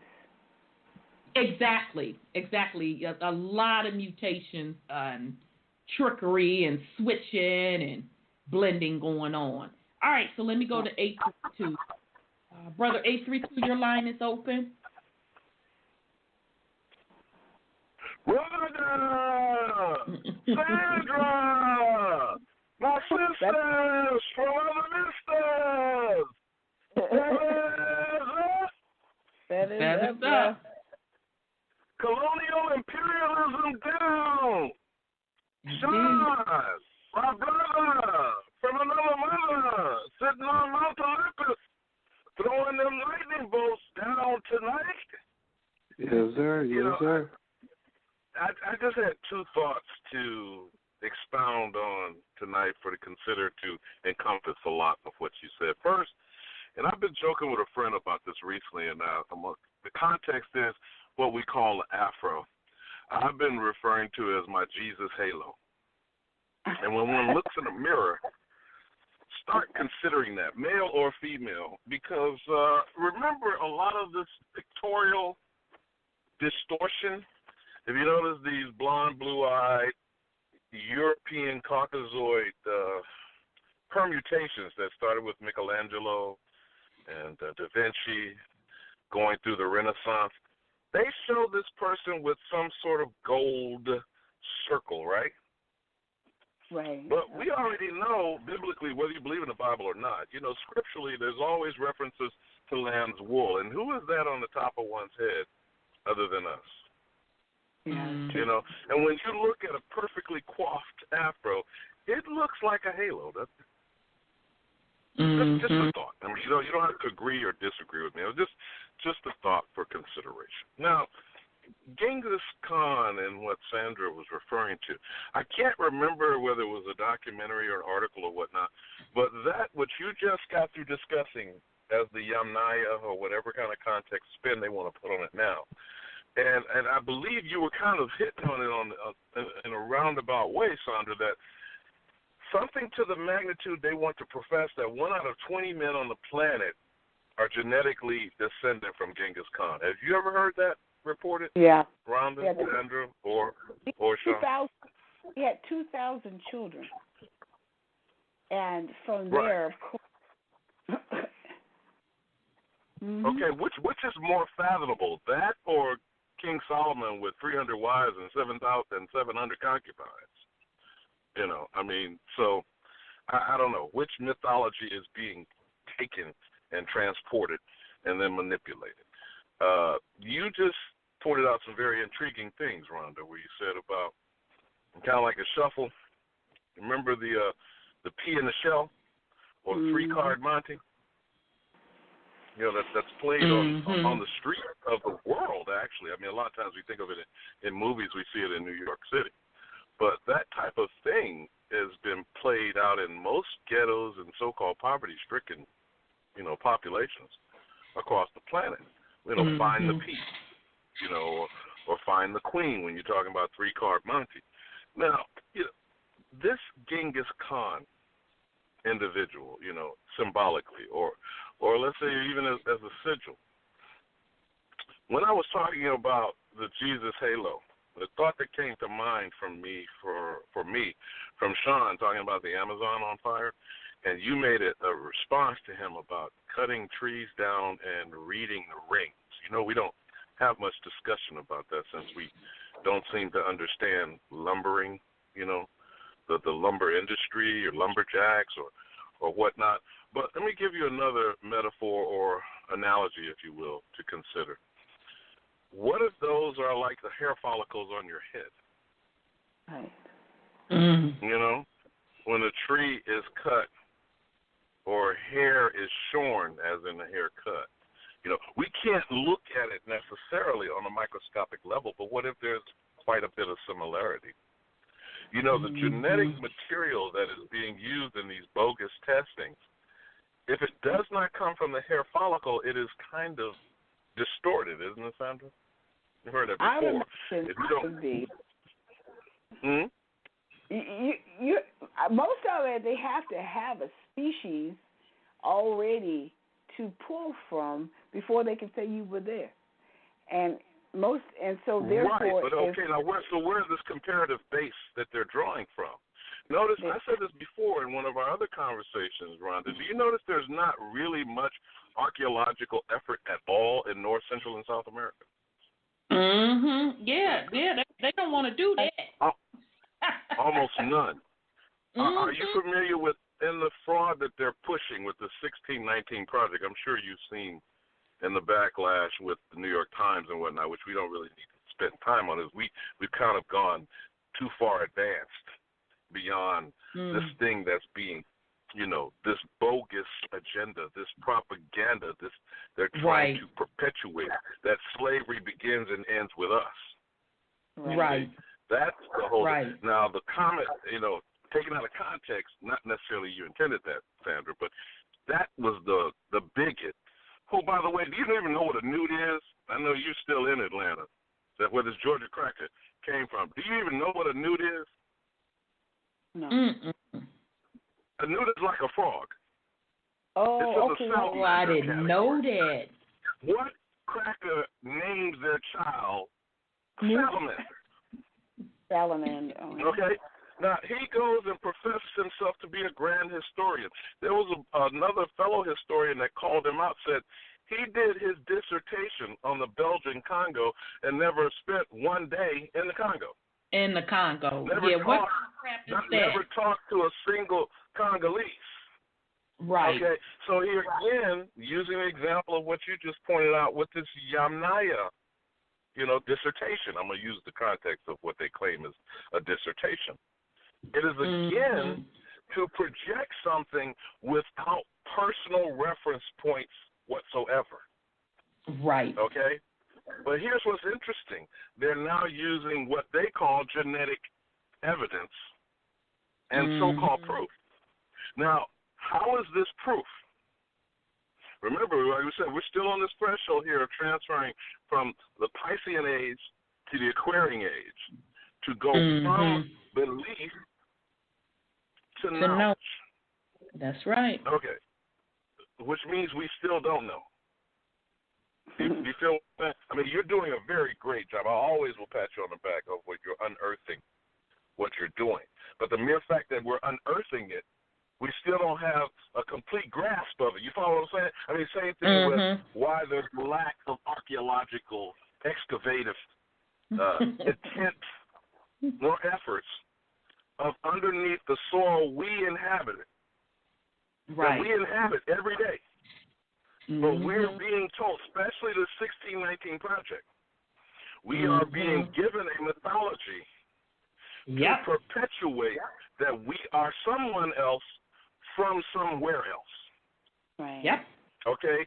By people who really don't even know who they are or where they are from. There you go. That is the point. Exactly. Now, Genghis Khan as a virus. All right? This viral nature is what you just got through describing as the Yamnaya. Yeah. Or whether you want to call it the Yamnaya, whether you want to call it the Vedic, whether you want to call it the Indo-European, again, when you have a foreign, alien, invading presence in the physical body or in Mama Earth, the heat is on. The heat is on. The heat is on. It's on the street. You remember that? Beverly Hills Cop? The heat is on. So you need to go back to the now. Okay. Now, when you have a fever, what is the first indicator of the fever? Sweating. Yep. Uncomfortability. Yep. Red flush. Flush. Yep. Red blood surfacing to I mean, there is a lot of indicator that something's fucked up. Yeah, your body's trying to heal, get rid of that infection. Why is the Amazon jungle on fire? Where are these people? You know what? I'll give you another example, which is very intriguing. You know about the North Sentinelese? The little island, since we're again talking about Yamnaya, talking about India, which, by the way, was originally Hindustan, who the British then renamed India, as in China was originally Manchuria, which the British renamed China.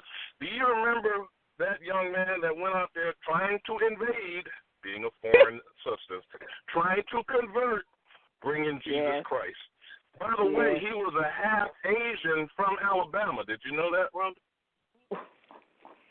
Now, that tourist went out there and a little 8-year-old baby, I think they said the age was somewhere about 8, 9, 10 or whatever, threw a spear at him. Now, he posted this himself for dying on his Facebook page, that the spear struck his holy Bible. Remember that, Sandra, when they were reporting the story? I know what you're talking about, because, he went to he came convert. back the next day. Now, you already been warned. Even a child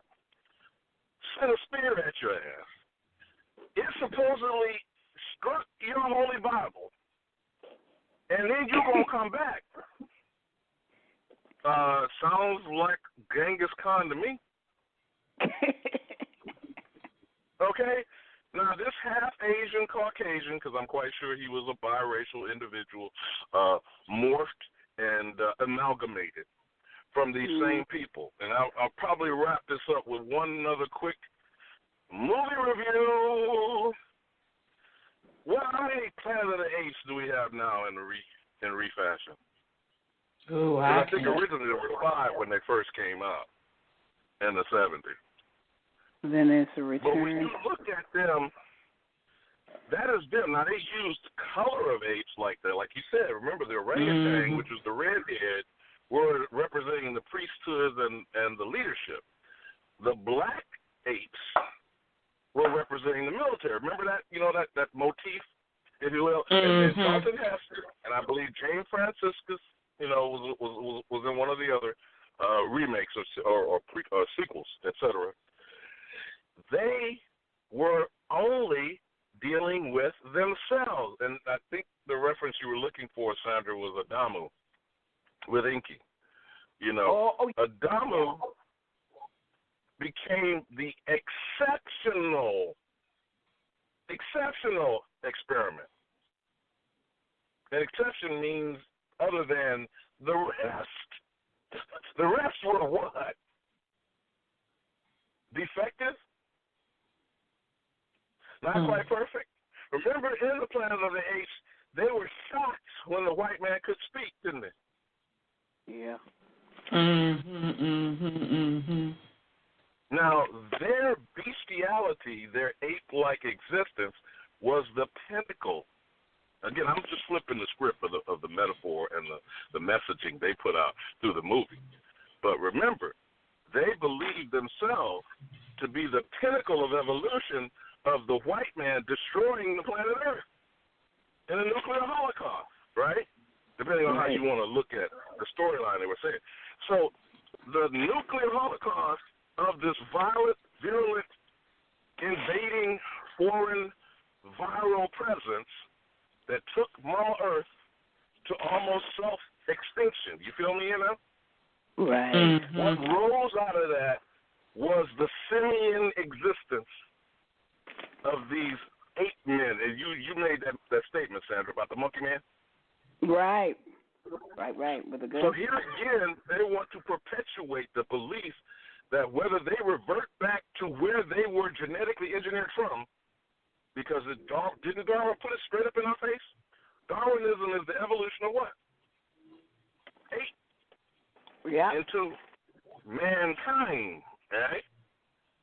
And thank you, Sean, for very frequently stating, if people aren't paying attention, that you're not a man, you're not a human man, and you're not a kind of man. We are the original creator, and I yield. All right, Remember. brother. Thanks so much. Thanks so much, brother. 832, peace and love. Peace and love. All right, family. So there you have it. So just going into a little genealogy on that part, on the switching identities. So we're going to jump back into the topic, the land of the giants. We're on part 16. So this week's source of material, again, will be from the book, The Ancient Giants Who Ruled America, The Missing Skeletons, and the Great Smithsonian Cover-Up. This is by Richard J. Dewhurst. I highly recommend this book. It is very, very well written, and he packs a lot of information in here. So I'm sorry. Go ahead on. I just want to say this to the family. I did not rehearse with Rhonda or Brother Sean anything that I brought to the table today. Nothing. We never do. We never do. We never do, because we don't communicate like that. But yet, it was what you were going to talk about, and it's impactful for our people to understand what has actually happened to them and what's going around this planet when they're lying to you and you're believing the lie and making it so. So, anyway, I just want to say that. We didn't rehearse this. I didn't know what you were going to read. I had no clue what you were talking about when you were talking about that RM 269 and all that kind of stuff. And I started writing it down, and then I said, ooh. So right. I just want to bring that out so people will understand this is how our ancestors are talking to us, to put it out there for them to grow from. Right. Indeed. Thank you, sis, for that. Thank you. All right. So, I think hopefully I've left off on the part where the author is going into how the Smithsonian, every time some ancient remains were dug up in the Americas and they ran across skeletons of the giants, the Smithsonian would come out and confiscate and pay off the remains, either buy the remains from the folks that dug it up, or they would confiscate them and pay the people off and hide that particular evidence. And when they were confronted about, well, what about all of these, stories of the mound builders and them being a great civilization, this, that, and the third, the Smithsonian's response were, well, they couldn't have been that. They were just ignorant people, this, that, and the third. All right, so trying to see. They go into, in chapter 1, it starts on page 14. He goes into how big that these particular remains that they were finding, and just some of the remains of some of these folks we still see today with great height. So he kind of gives examples of how they were finding remains in New York, 1823. It says when Jesse Stanley came to Mount Morris in 1811, an Indian mound nearly 100 feet in diameter and from 8 to 10 feet high covered the site of the General Mills residence. The mound had long been crowned by a great tree, which had fallen down by an axe. And I think we talked about that last week, where I had said that a lot of these mounds also were by or near very ancient trees. So you had a lot of ancient trees that sat on these ley lines. And as the Americas were being terraformed and excavated, the mounds were dug up, plowed over, and the ancient trees cut down in order to build the Roman Empire. Okay, so that Roman Empire, and we talked about that in the giant cities of Bashan, where the author was showing you over in Eurasia and Africa, where he could see the remains of the indigenous or aboriginal giants of those lands, and how the different empires built over the indigenous aboriginals stuff, and it didn't even measure up. Okay, so over here in the Americas, the same thing happened. Okay, and a lot of the ancient trees, I would say all of the ancient trees, were cut down to terraform the land into the Roman Empire.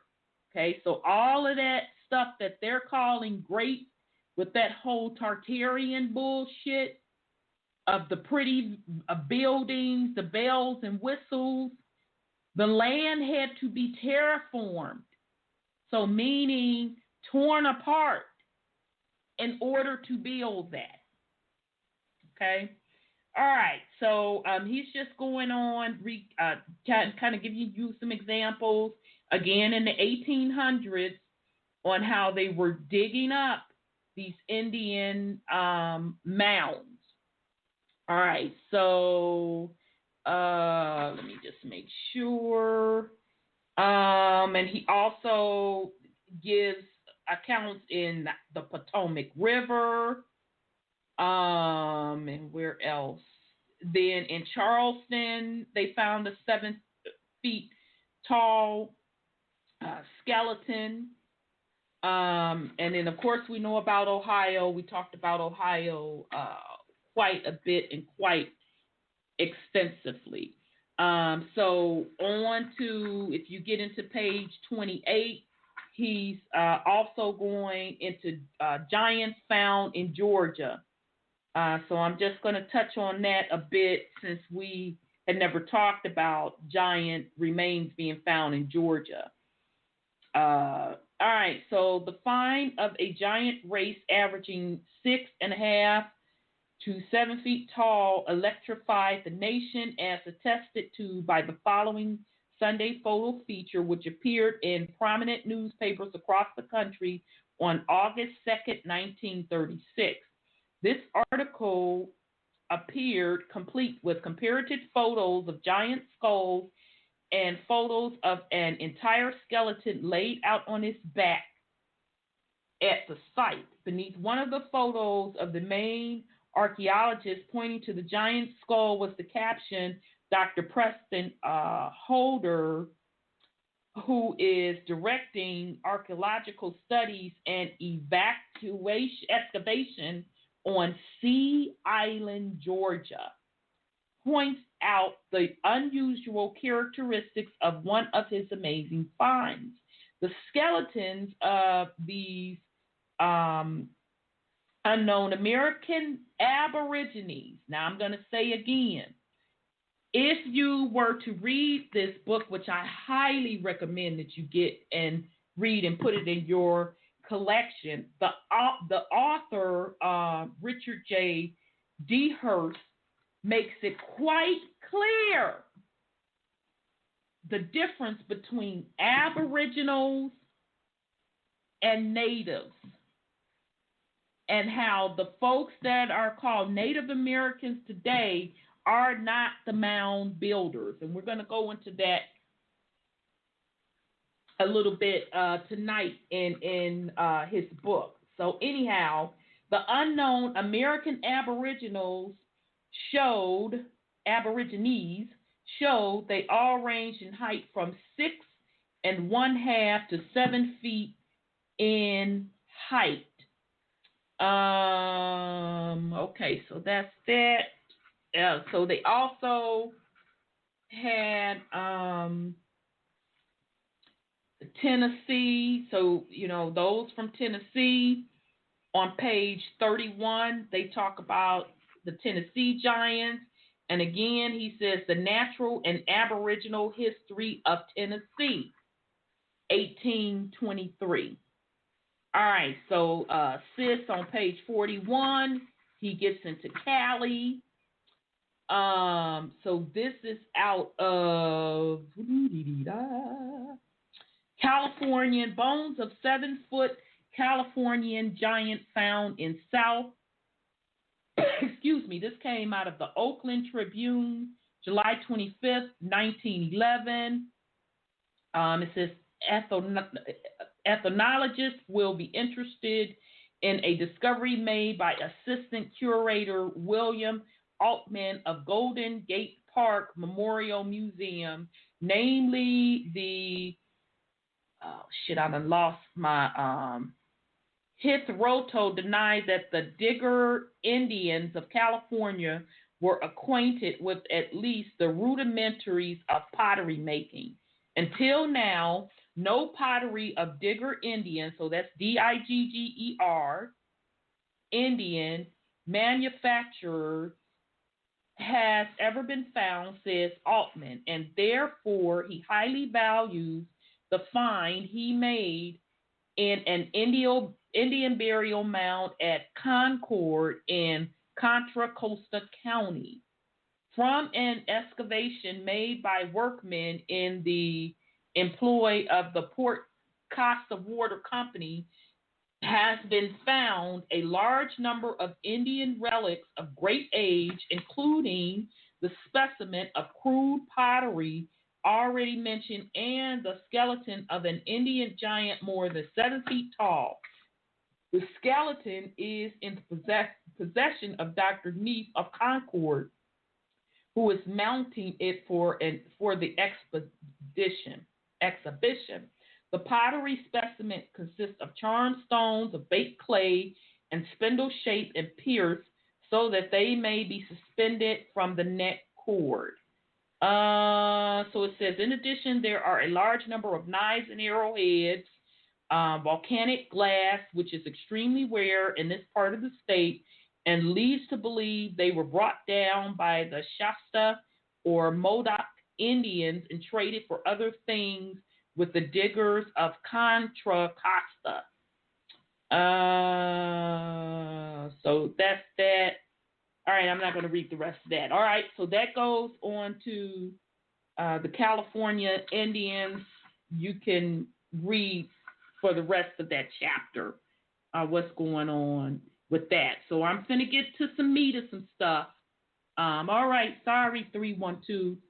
I see you, sweetheart. Let me come to you, and then we're going to get to some meaty parts. But I did want to give you all how he's breaking down what we're calling state by state, the different giants that have been found in the Americas. So let me go to 310. I'm not sure if you have your hand up. 310, your line is open. 310. Okay, I'm putting you. I think every other week 310 makes a mistake and do that. All right, so here we go. We're going to go into the Lenapes, the Delaware giants. We've talked about this before. Did you? I'm sorry. Go ahead, sis. Did you get that notice that out of Delaware, the Lenape has been recognized as American Indians, formerly known as Moors?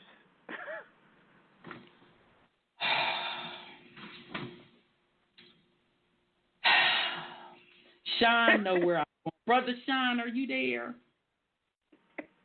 Yes, indeed, I am. All right, so I'm going to refer the family to a video. I want you to listen to this video. Damn, y'all. I think Hold it's on American Indian Council. Yes. So it's called Chow, Yow, Chow, Chow, Chow. Nobody's getting a pass. Like I keep saying, nobody's getting a pass. So everybody's dirt is being dug up. So this video is called by the American Indian Council, and it literally came out earlier this week, and it's called The Truth About the Lenni Lenape, starring Mad VYBZ. So again, this is the American Indian Council, The Truth About the Lenni Lenape. Okay, so you can take a listen to that and keep into consideration what I'm going to read in here, and hopefully you'll go listen to that video I just gave you, which is only 10 minutes, not that much of your time. you'll make the connection. All right? So this particular out of this book, and this is not the first time we've gone over the Lenape Delaware giants. And I said back then that it would be nice for the Lenape people to kind of give some insight because their ancestors, you know, hopefully their ancestors had passed along this information about the different warring that was going on between the Lenape people and other indigenous tribes. All right? And so it is said that the Lenape came from the west to the eastern part of the United States. And a bunch of warring was going on. But once you listen to that video I just gave you, it's even deeper than that. So here we go. So out of this book, again, this starts on page 45. He's going to get into the Lenapes. So while the idea of prehistoric giants inhabiting the United States may seem strange to us today or the result of some fantastic hope, in the 19th century, reports of archaeological evidence regarding giants were commonplace. In addition, one must remember that America, but I'm sorry, before I go into it, not to brush off what you were saying, sis, about the Lenape being, say what you said to me before, so I can preface. Well, I said, did you hear about them being declared as the American Indian, formerly known as Moors? Mm-hmm. No. Remember what she said, formerly known as Moors, and go listen to that video I just gave you reference to. Would you repeat that video? I didn't have a pencil. Oh, yeah, my bad. Let me get it for you again because I want y'all to go listen to that video. Just a second. I got to bring it back up.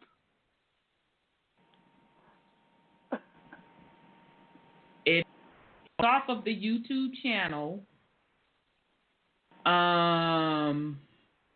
Now everything want to get slow. The American Indian Council, the truth about the Lenape. Okay, so that's the American Indian Council YouTube channel, and this is the truth about the Lenape. Okay, I got it. Thank you. All right. Okay, so there's a reason why they keep getting associated with, quote, quote, the Moors. So we want to be clear. Moors, you know, you could use that term as meaning melanated. You can use that term in a derogatory sense as meaning stupid, or you could connect it to a region of North Africa. All right. Okay, so here we go. In addition, one must remember that America was an agrarian society at this time, and its citizens were in regular contact with their fields, as well as the mounds and the remains they found while plowing. Knowledge of the giants was part of the current thinking, as was a heightened awareness of who the mound builders really were. As this chapter demonstrates, highly credible reports of skeletons and artifacts from the eastern states to the Pacific Ocean appeared in newspapers across the country with surprisingly frequency. The fact that this idea seems so strange to us today can be directly attributed, at least in part, to the role that the Smithsonian played in suppressing the evidence, as attested by several of the reports documented here. And so it goes on to say the Lenape giants of the eastern United States. The Lenape Indians were often referred to as a tribe of giants. Technically, their name translates as the real people or the human beings. In the Unami language, their principal area of inhabitation encompassed much of southeastern New York State, including the lower Hudson River Valley and most of Long Island and Staten Island, as well as eastern Pennsylvania, around the Delaware and Lehigh Valleys, in addition to the coastal regions that extend south to the north shore of Delaware. Another designation of the tribe was the original people, which is similar to the appellation of the copper culture tribes of Michigan, which were called the Old People, and the Anasazi of the Southwest, who were called the Ancient Ones. Since their legend states that they originally migrated from the west, this is not surprising. Lenape legend relates what is no less than a mass exodus that began west of the Mississippi and involved the use of scouting parties that went out in search of suitable land. Okay, so again, I'm going to say, as I'm reading through this, please go and watch that 10-minute video that I gave you reference to, because you're going to say, oh, shit. Yeah, that makes sense. All right. Although the legends are thought to be several hundred years old, research in Chapter 10 indicates that this migration may have happened as long as 5000 BCE as a result of a cataclysmic explosion of a Lassen volcano in California. Okay, so it goes, the Lenape, according to the legends handed down to them by their ancestors, resided many hundred years ago in a very distant country in the western part of the American continent. For some reason, I do not find accounted for, they determined on migrating to the eastward and accordingly set out together in a body. Okay, so again, make sure you listen to that 10-minute video. So here we go, sis. Here we go with this little bit of the Moor tie-in. Now, this man that wrote this book, he's a Caucasian man, so he's not going to know that whole Moorish side of that going back and forth stuff. But you should get a clue of what you should know the part. After a very long journey, they fell in with the Mengwe, in parenthesis, Iroquois, who likewise immigrated from a distant country. Their object was the same as with that of the Delawares. All right, so I'm going to pause. Brother Sean. Uh-huh. Who links themselves with the Iroquois? The Moors. Okay. I don't want you're people about to get off into is the 5 civilized tribes. Right. So I just didn't want people to think that Wa was making some shit up. All right. Okay, so I found it interesting that it says, after a very long journey, they fell in with the Mengwe, Iroquois, who likewise immigrated from a distant country. So I want y'all to let that marinate a little bit. Their object was the same as with that of the Delawares. They were proceeding along to the eastward until they should find a country that pleased them. The spies which the Lenape had sent forward for the purpose of reconnecting, I know I'm not pronouncing that right, sorry y'all, had discovered that the country east of the Mississippi was inhabited by a very powerful nation who had many large towns built on great rivers flowing through their lands.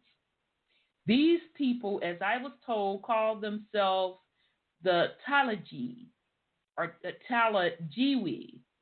Colonel John Gibson, however, a gentleman who has a thorough knowledge of the Indians and speaks several of the languages, is of the opinion that they were not called the Talajiwi, but Alajiwi. And it was seen that he is right from the traces of their name, which still remain in the country. The Allegheny River and mountains have been named after them. So the Delaware still called the former Alajiwi Sipu, the river of the Alajiwi. All right. Many wondered,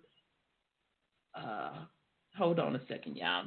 Many wonderful things are told of this famous people. The Lenni Lenape eventually came into contact with the ancestral race of the Allegheny or Alajiwi people, a race even greater in stature than the Lenni Lenape, and known for their massive earthworks throughout the region of Lake Erie and Lake Huron. Heckelwelder continues, they are said to have been remarkable tall and stout, and there is a tradition that there were giants among them, people of a much larger size than the Lenape. It is related that they had built regular fortifications or entrenchments. I have seen many of the fortifications said to be built by them, two of which in particular were remarkable. One of them was near the mouth of the river Huron, which empties itself into Lake St. Clair on the north side of that lake at a distance of about 20 miles northeast of Detroit. The other works, properly entrenchments, being walls or banks of earth regularly thrown up with a deep ditch on the outside, were on Huron River East, Sandusky, about 6 or 8 miles from Lake Erie. Outside of the gateways of these entrenchments were a number of large flat mounds in which the Indian pilot says were buried the hundreds of slain of the Alajiwi. When the Lenape arrived on the banks of the Mississippi, they sent a message to the Alajiwi to request permission to settle themselves in their neighborhood. This was refused them, but they obtained leave to pass through the country and seek settlement further to the eastward. They accordingly began to cross when the Alajiwi, seeing that their numbers were so very great, and in fact they consisted of many thousands, made a furious attack on those who crossed, threatening them all with destruction if they dared to persist coming over to the side of the river.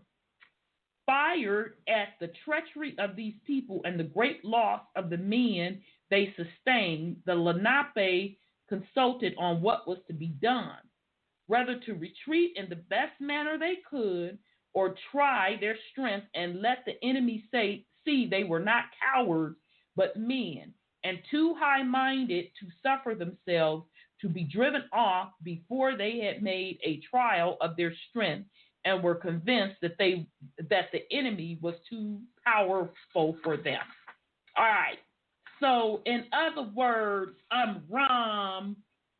The Lenape came on the indigenous folks, and they're known as the Allegheny, but they're Allegheny folks shit. Mississippi on east. And they basically told them, no, we're not going to let you pass. Can't go here, but you can go there. Then they saw they had too many. They was like, all hell to the no. So war broke out and they start kicking their asses. All right. So the Menjaywe, so remember, the Menjaywe also came from another country, got renamed the Iroquois, joined in the war. When the Menjaywe or Iroquois Indians saw that the Lenni Lenape were losing the battle, they agreed to fight on their side in exchange for a promise that they would have a part in jointly ruling the conquered lands east of the Mississippi. So I'm going to stop. Let's recap for what we know. So, sis, say your statement you said again, that they said the Lenape people, what you say something was just said? The Lenape people just got their title as American Indians, and they were formerly known as the Moors. You know, the most interesting thing about that's a Bible story you just kind of read, because when David and the Israelites were crossing over, like in Butler's book, it's in there too. They were crossing the Amazon and stuff, and they came upon the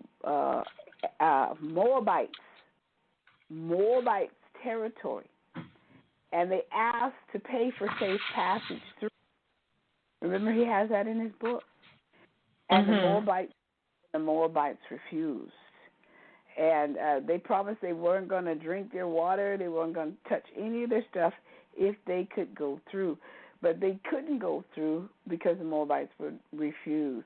It's kind of similar to that story, but they're telling it in that story. That's interesting. Yeah, that's real interesting. Mm-hmm. So the Moors, the Moabites, were cursed by their God, the Israelites' God, because they refused safe passage for his people through the land. And they were utterly destroyed from that point on. That's what was supposed to have happened to them. Now, and in the Bible, they are destroyed.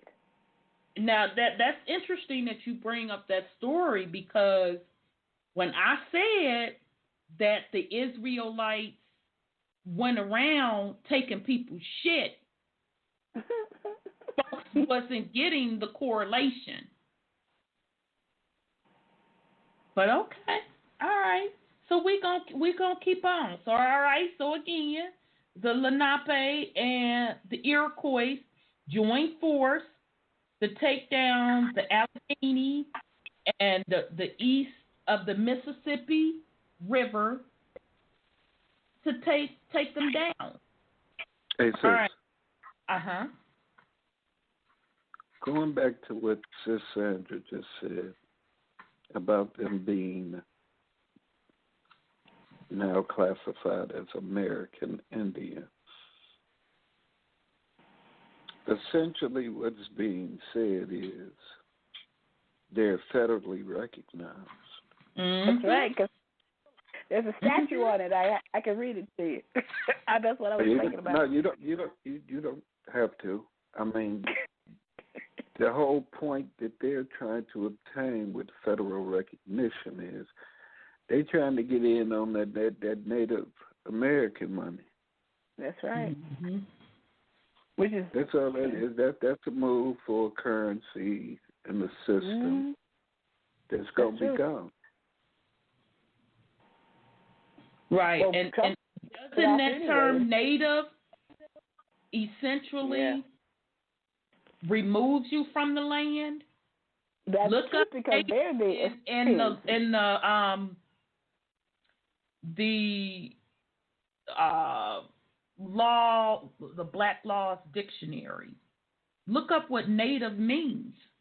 But they're not getting the title of native; they're getting the title of American. Oh, okay. That's why I say, ooh, okay. They're getting the title American Indian. Yeah, but it's fraud. It's being recognized as something that you're not within the context of a fraudulent colonial system.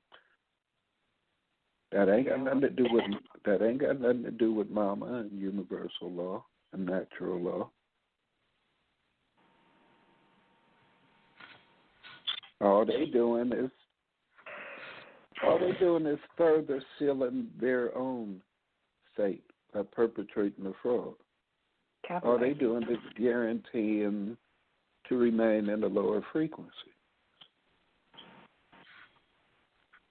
That's on them. Right. All that stuff got to go as far as for who they recognize, who they go give funds to, this, that, and the other. All that's about to go. Exactly. Yeah. True. Exactly. And another thing that people have to keep in mind, like you were saying earlier, sis, about how you don't look at the whole color thing. It's irrelevant because it's natural versus unnatural, period. Right. And there's plenty that look like us who are unnatural. And that's the reason why they want us to focus on color, because the real power behind everything looks like us. Exactly. The so-called white people or whatever, org beings, whatever names that they go by, they're only like 10% of the population on the planet. Right. So they don't really factor into much anyway. Right. Absolutely. Absolutely. Great point, Brother Sean. Very good point. The Alajiwi were finally defeated, and it was said that they fled south down the Mississippi River, never to be seen again. Heckelwelder continues the Minjwe, who hitherto had been, I don't know what that word meant anciently, so, and it ain't even anciently, back in they little times of writing, my bad, had been satisfied with being spectators from a distance, offered to join them on the condition that after conquering the country, they should be entitled to share it with them. Their proposal was accepted, and the resolution was taken by the two nations to conquer or die. Having thus united forces, the Lenape and Minjwe, remember the Iroquois, declared war against the Alajiwi. Okay, so the Alajiwi are the indigenous of east of the Mississippi, and great battles were fought in which many warriors fell on both sides. The enemy fortified their large towns and erected fortifications, especially on large rivers and near lakes, where they were successfully attacked and sometimes stormed by the Allies. An engagement took place in which hundreds fell, who were afterwards buried in holes or laid together in heaps and covered over with earth. No quarter was given, so that the Alajiwi, at last finding that their destruction was inevitable, if they persisted in their obstinacy, abandoned the country to the conquerors and fled down the Mississippi River, from whence they never returned. All right. So, again, that is the story of the Lenape and the Iroquois nation teaming up to take the land east of the Mississippi. All Sounds right? like an identity swap to me. Doesn't it sound like an identity swap to you? It is, but who's swapping identities? Who are you referring to? Swapping? The Allegheny left the land, right? And the Lenape and the Iroquois took over, right? Yeah. So now they're saying they the American Indian. Yeah. Right. Of that region now, of the eastern region. And look what. So we're gonna go back to modern times here, and that region would be over there.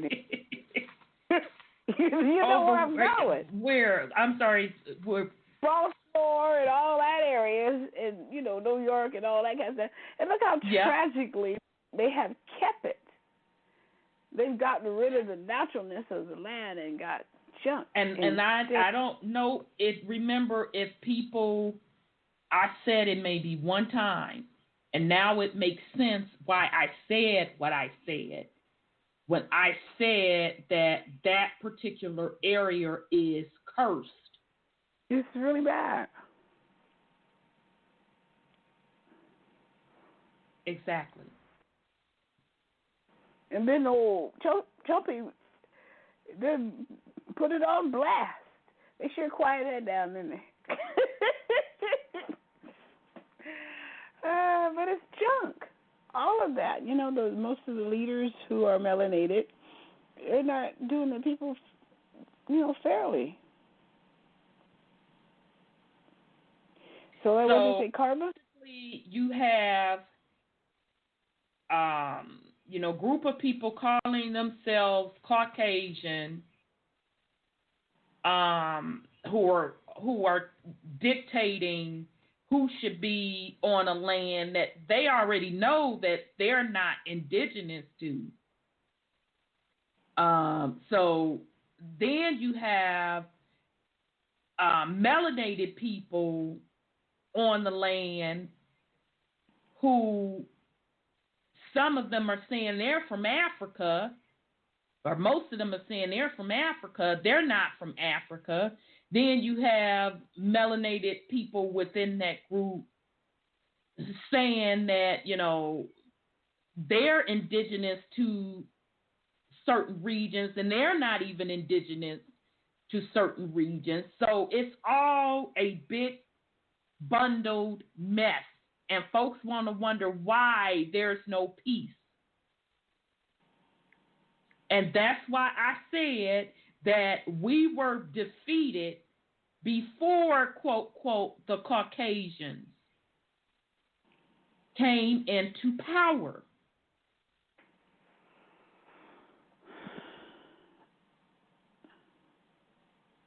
All right. So that's that story. So hopefully you all will go listen to that 10-minute video and then connect the dots. So they did an excellent job doing that whole Lenape and Iroquois story. So even just reading that passage alone should help you enter and understand why the Lenapes have been associated with Moors, because of that relationship between the Iroquois and the Lenapes, because that Iroquois name is associated with Moors still to this day. Okay, so there you have it. All right. So now we're going to go to no relations. This is on page 61, and it says the largest Neolithic burial site in the world, the Dixon Mounds Museum, Illinois. In 1930, newspapers across the country ran half-page photos of more than 50 skeletons laid out on various dirt platforms in the middle of large archaeological dig led by the University of Chicago. It was truly a riveting photo and was used in many year-end features as one of the top stories and photographs of the entire year. 83 years later, in a museum at the site, there is no mention of what was then called the largest Neolithic burial site ever discovered in the world. The story of the Don Dixon and his mounds could serve as the microcosmic primer for many of the stories pertaining to the recovery of the ancient bones and the true history of America. I'm trying to make sure, y'all, that I didn't read this last week. I think I did. So I don't want to reread what I read. So bear with me here.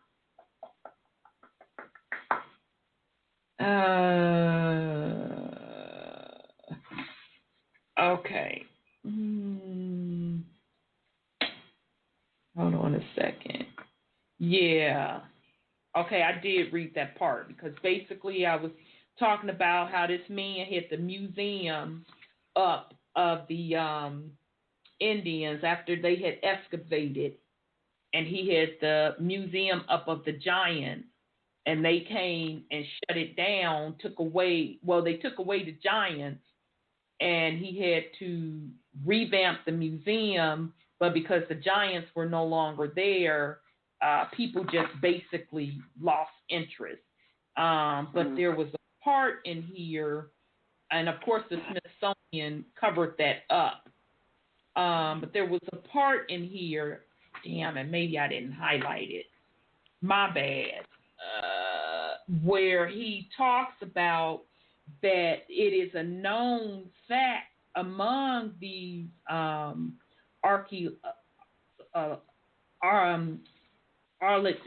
the archaeologist world that there is a distinct difference between the mound builders and who they are calling the Native Americans today, because the mound builders are referred to the Aboriginals of America. The Native Americans are just that, native. Okay, so you need to go look up native. Let me see if I can do it right quick. Let's see. Dictionary. Let me see if I can find it. Just trying to find it online. I may not be able to find it. I may have to do etymology. I'm trying to look up the real true definition of native. Yeah, native. Etymology probably does. Okay, I can do it. But going back to that earlier article. Yeah, go ahead, brother. From Morocco, they went up to Iberia. Yep, that's what the article said. Yes, buddy. Yes, buddy. And the Moors are always hollering what their subjects from Morocco. Morocco this. Exactly. Morocco that. Morocco this.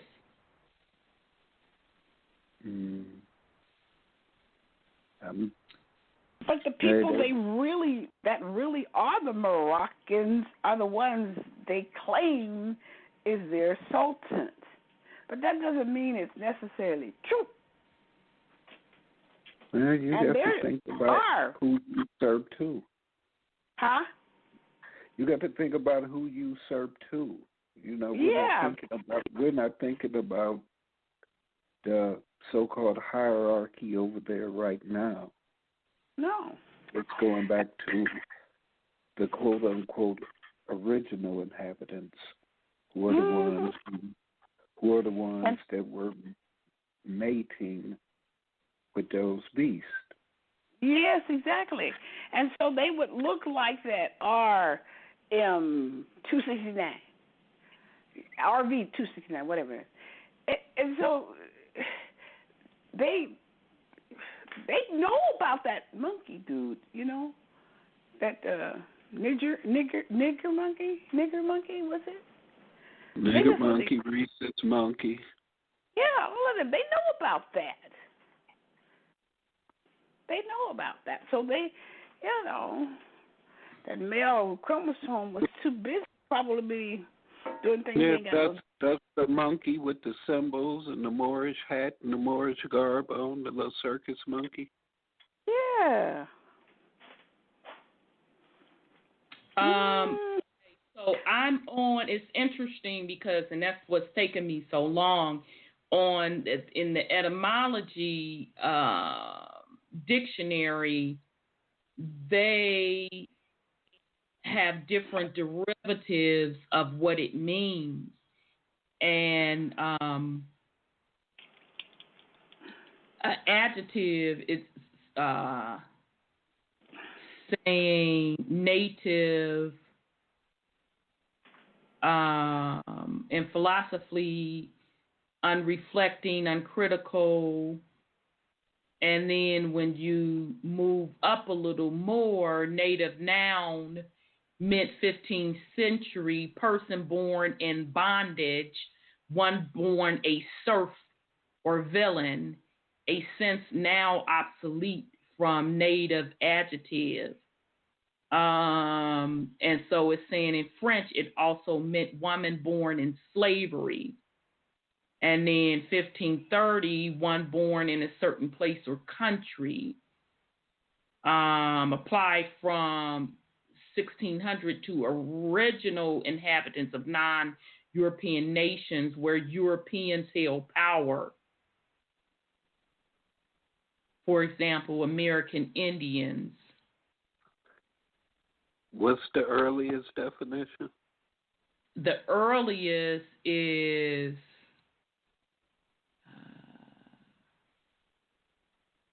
hang on it. Hold on a second. It is, we're saying 1650 natural. I'm sorry, that's naive. I'm sorry. In philosophy, unreflecting, uncritical, but they're saying that's 1895.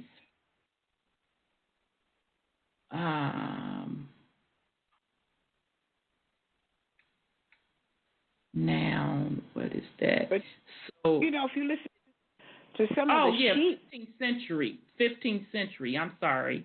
15th century, person born in bondage, one born a serf or villain, a sense now obsolete from That's native. What it means. Yeah, sorry. I literally had to dig through y'all. My bad. But if you listen to some of the sheep, they say they're Lemurians.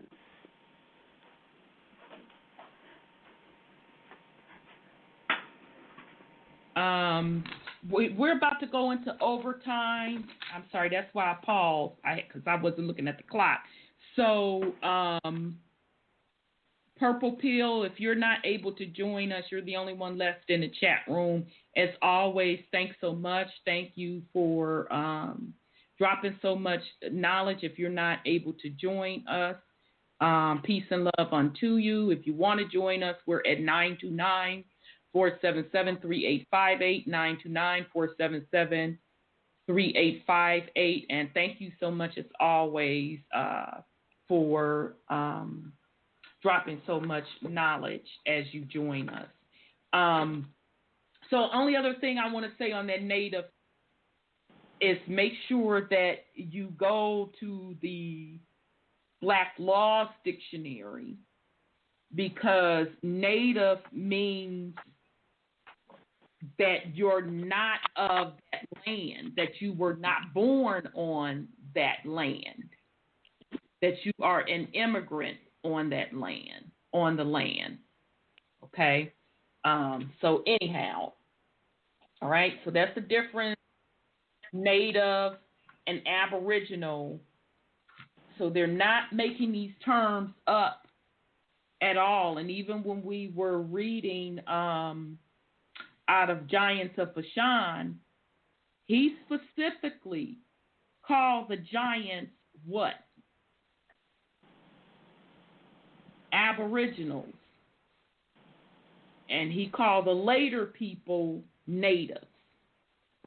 Okay? So it's the same thing over here, right? There is reasoning behind doing that because they know who is really indigenous to particular lands, because that particular Babylonian empire, Babylonian/Roman Empire, went around the planet conquering lands. So they know who is Aboriginal and who's not. And it's, as I said, it's deeper than some color, because all of the planet, for the most part, is dominated with melanin. The lighter color Caucasian is just a smaller portion of it. All right. So, I'm sorry. Yeah, go ahead, Brother Sean. I have the definition from Black's Law. Okay, thank you. I was trying to find it.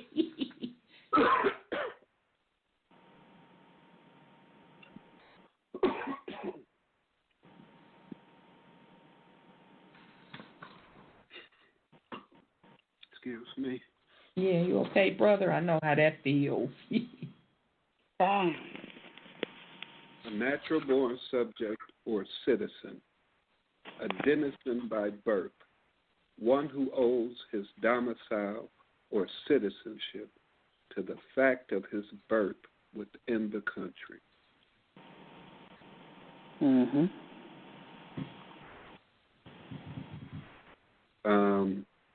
That's a birther. They tried to get rid of that. Nativus, which is Latin for native. Mm-hmm. Latin in Old English law, a native, specifically one born into a condition of servitude, a born serf or builder. That goes back to that on etymology. That makes sense. Okay, that etymology definition. So, I mean, a horde that is into treaties. Would they not be villains?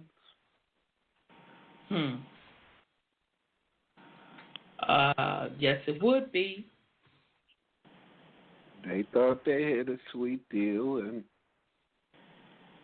they turned on them too, just like they turned on the Moors. Right. But they're all the same people. Right. And just to be clear, I'm sorry. Go ahead, Brother Sean. I didn't mean to cut you off. Because the Moors admittedly mixed their bloodline with them. Mm-hmm. They was proud of the fact they have paintings of their quote-unquote white concubines. Mm-hmm. They say that they're not here to destroy the law. They're here to uphold it. Mm-hmm. So that's them admitting that they intend on holding us in slavery or servitude. Yep. Yep. And just to give the definition for serf, late 15th century servant, serving man, slave, from Old French, serf, vassal, servant, slave, 12th century, from Latin, servum, slave, and it says see, serve. And it says fallen from use in original sense by 18th century, meaning lowest class of cultivators of the soil. Now, I'm not making this up. Meaning lower class of cultivators of the soil in continental European countries is from 1610s. Used by modern writers with reference to medieval European, first recorded 1761. And then on, because I just put in etymology dictionary, serf. And so why did bondage come back also? 1300, legal condition of a serf or slave. From Middle English bond, a serf, tenant farmer. From Old English, bonda, householder. From a cognate with Old Norse, a freeborn farmer, a noun used of present participation, dwell, prepare, inhabit. That's it. But niggas be happy to get out on bond, don't they? Oh, well, bond is next. I was going there. Don't fret, because bond will come up too. So I just simply put in serf to give the etymology or origin of the word.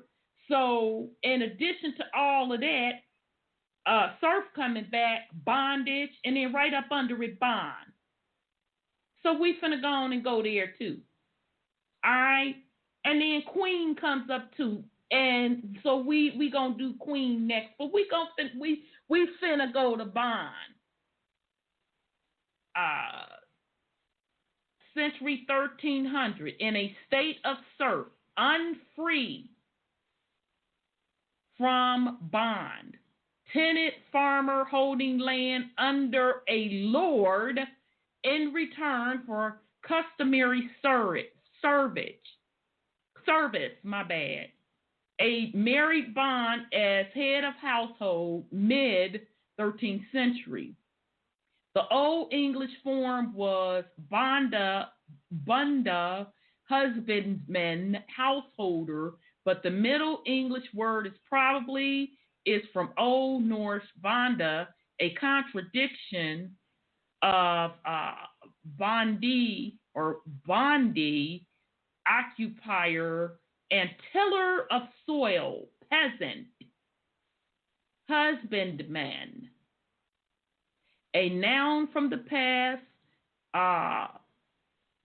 of to dwell.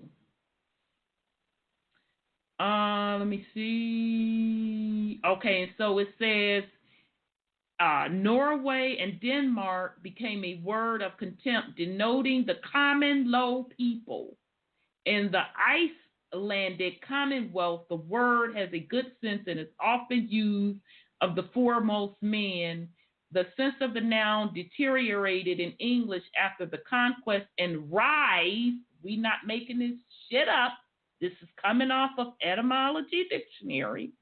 The sense of the noun deteriorated in English after the conquest and the rise of the feudal system from free farmer to serf slave.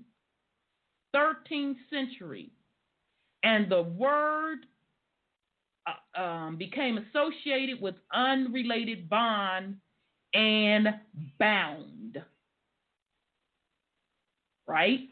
So also what came up under serf, because that's all I did. I just put serf out there. I just typed in serf and all of this came back.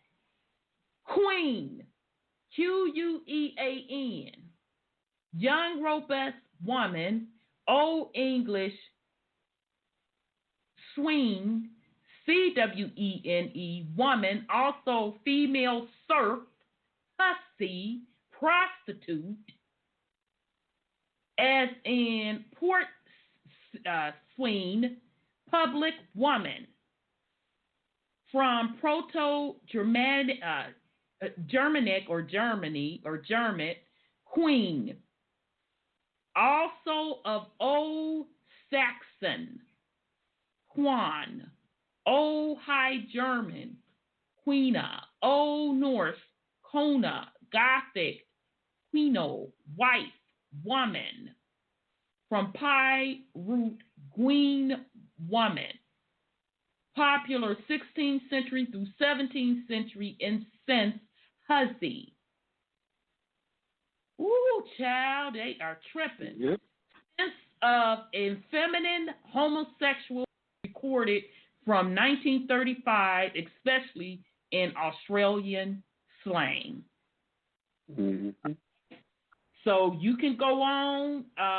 It goes into harlot. And if you scroll down, thrall. And then they even have native. Now, again, I didn't type native here. I typed serf. And that's what came back. All of those things came back, and still more came back. Mm-hmm. All right? Exactly. That's why on the dress, no sister is queen, ever. Yeah, because it's an insult. When you know what the etymology of it really means. So hopefully you all also are getting a sense of what native really means. It's serf. Okay? Husband, his bond, his band. Mm-hmm.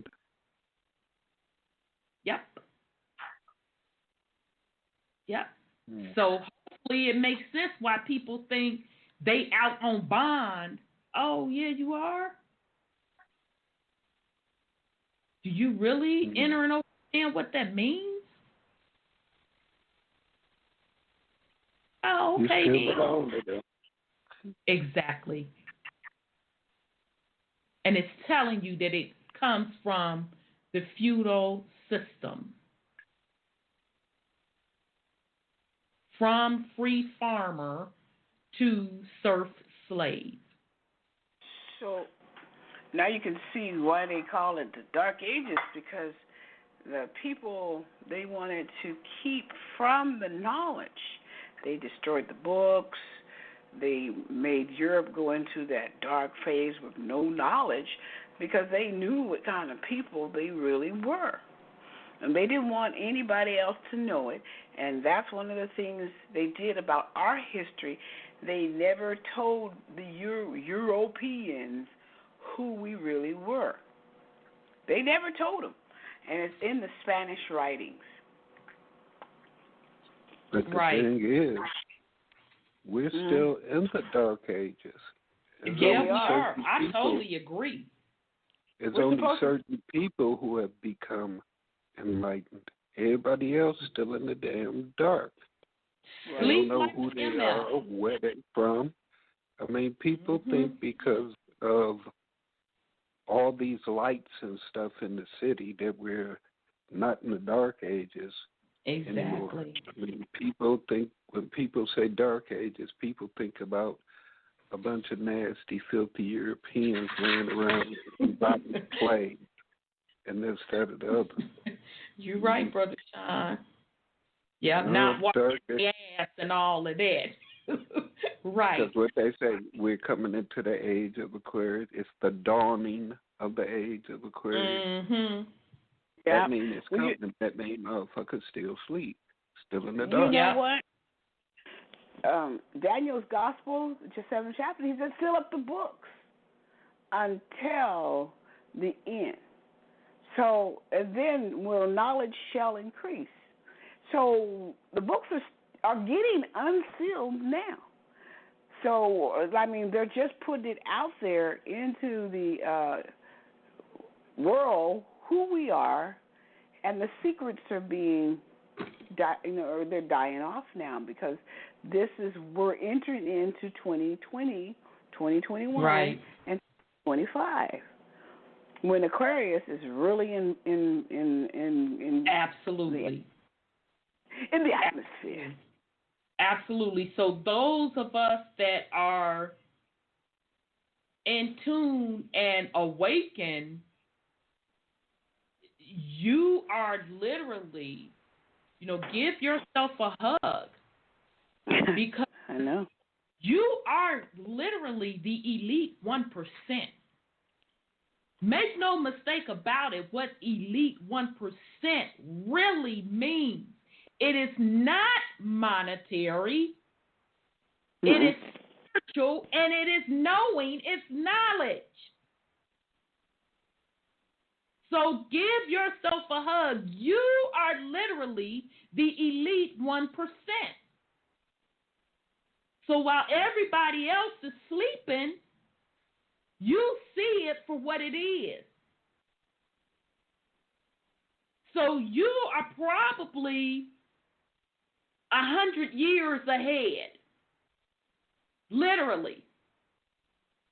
And it probably only took you a couple of years whenever you came into quote, quote, consciousness. Think about this. I want you all to truly think about this and start loving yourself and giving yourself the credit and depending on yourself. You know when you started awakening, coming into consciousness. So let's say that was 10 years. Let's say that was 20 years. Let's say that was a year. Let's say that was 5 years. But you are at a minimum. I'm giving it at a minimum. 100 years ahead of the game. Literally. That's what the elite 1% is about. Folks think that it's about power, quote, quote, their definition of power, which is reversed, and fiat. That is just an illusion. It's the knowledge. It's the knowledge of self. It's the knowledge of not only connecting the dots, but knowing that you connected the dots. And this is what we're going over, is just validation of your awakening process. That's what the 1% is about. Hey, sis. Mm-hmm. What's power spelled backwards? Now I got to write the shit down, y'all. What is it? Well, let me write it down. Rewap. Mm-hmm. A wop tire is what? When your rim is whopped is what? Now, I don't know that, Brother Sean. I can't equate. It's no longer balanced.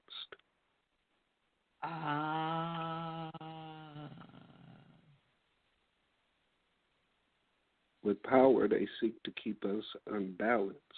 It's not that they have any true power. They just cause us to be unbalanced. And thus we give up our power. Wow. They running a game that they were taught very well. Right. Very well. But we still always have to keep in mind that it's not them calling the shots for it.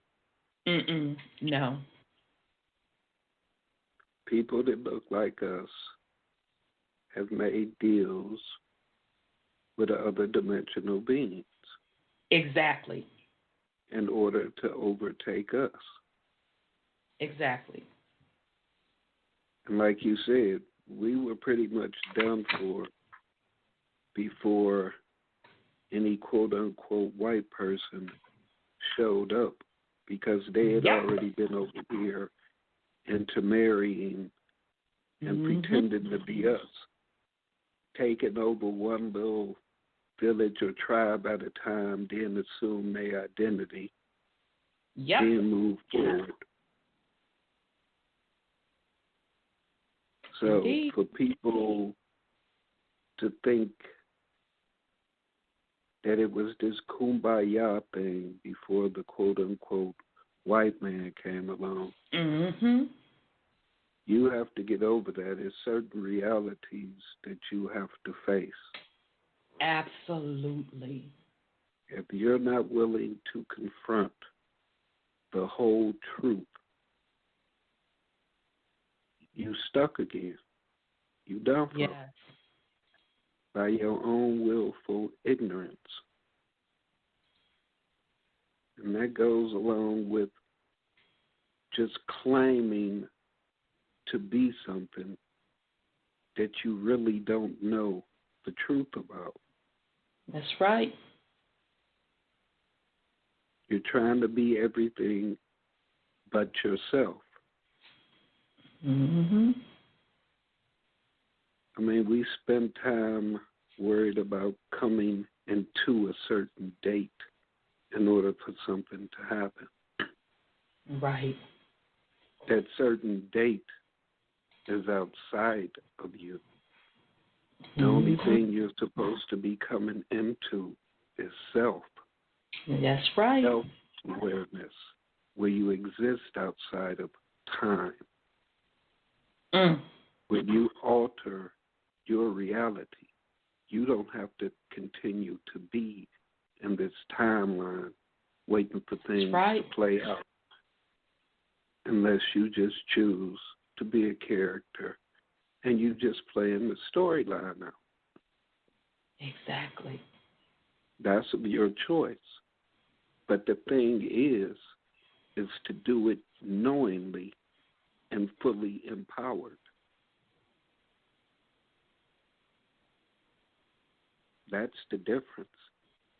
Indeed. The elite know what side they're on.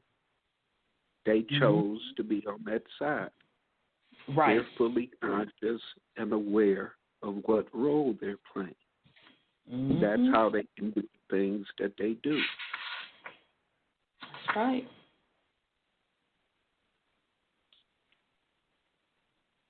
Indeed. I digress. Indeed. Very, very well said and very, very powerful. Thank you for that, Brother Sean. Thank you, thank you, thank you, thank you. All right, family. Woo, child, get ready. I'm on page 70. And again, I didn't even think we would get this far tonight, y'all. Wow. The ancient giants who ruled America is the source of material. The missing skeletons and the great Smithsonian cover-up, Richard J. Dewhurst. I highly recommend the book. It's a very, very good read. All right, so this is page 70. Atlantis in the Colorado River Desert. Nevada News, 1947. Near the Nevada-California-Arizona border area, 32 caves within a 180 square mile area were discovered to hold the remains of ancient, strangely costumed 8 to 9 foot giants. They had been laid to rest, wearing the skins of unknown animals similar to sheepskin, fashioned into jackets with pants described as prehistoric zoot suits. Now I'm going to pause. So you said Colorado? River? That would be the Grand Canyon. Nevada, California, Arizona border. It's Colorado. I believe that would be the Grand Canyon because they have that place, sealed off for tourists and stuff like that.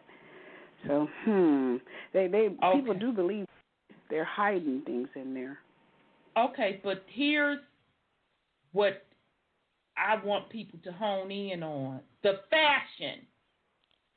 Yeah, suits. Jackets with pants described as prehistoric zoot suits. Who wore zoot suits? We did. Our ancestors wore zoot suits. Still do, some. So for those of you that are younger, my generation, millennials, my Ys, my Zs, want you to Google zoot suits. That's back at Cab Calloway and them days. Exactly. Cab Calloway. You ever seen the movie, the autobiography of Malcolm X, when he was out back in the day partying or whatever? Him and his friend Shorty had on zoot suits. But yet, they found this on the Nevada, California, Arizona border, and Sis says that that's the California River, you said, Sis? Or, I'm sorry, the Grand Canyon, my bad. Yeah, that would be the Colorado River, I think, and that's the Grand Canyon. Most people can't even go down into that area. Right, because I know they sealed it off. Right. Yeah. So they found giants 8 to 9 tall, decked out in some zoot suits. Oh, all right then. Oh, okay That's then. only 2 feet taller than a basketball player. So those people must have been really short that found them, huh? Exactly. Decked out in their zoot suits now. I just want to make sure we get that part. So the same burial place had been found 10 to 15 years earlier by another man who had made a deal with the Smithsonian. The evidence of his find was stolen and covered up by Darwinian scientists. Dr. F. Bruce Russell had come to Death Valley from the East Coast for the sake of his health. He had taken up mining in the West and was exploring across the Colorado River into Arizona. There you go, sis. You was right on the money. What he found, he described as the burial place of a tribal hierarchy within the ritual hall of an ancient people. He felt that some unknown catastrophe had driven them into these caves.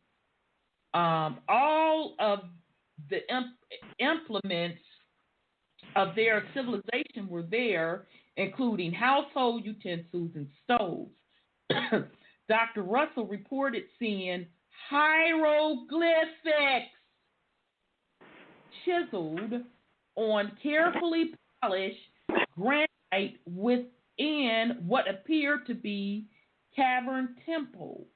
Another cave led to their sacred hall, which contained carvings of ritual devices and markings. Now, I'm not making this up, y'all. This is not moi making this up. I'm just reading what the author says that Dr. Russell had found. Another cave led to the sacred hall, which contained carvings of ritual devices and markings similar to those of the Masonic order. A long tunnel from the temple led to a room where Russell said well-preserved remains of dinosaurs, saber-toothed tigers, imperial elephants, and other extinct beasts were paired off in niches as if on display. 10 to 15 years earlier, the caves had been seen by another miner who had fallen from the bottom of a mine shaft. In his book, Death Valley Men, Bort Lee related a conversation among residents of Death Valley concerning the local Paiute Native American legends of an underground city at Wingate Pass. After falling through the ceiling of an unknown tunnel, the miner had followed it 20 miles north of Panamint Mountains to discover a huge ancient underground city. He saw arcing stone vaults with huge stone doors and a polished round table in the center of their council chamber, which had once been lit by ingenious lights fueled by subterranean gases. So, in other words, they had lights back up in the day, gas lights back up in the day. Oh, okay then. Leaning against the walls were their tall gold spears. He said that the designs on the thick golden armbands resemble the work of the Egyptians.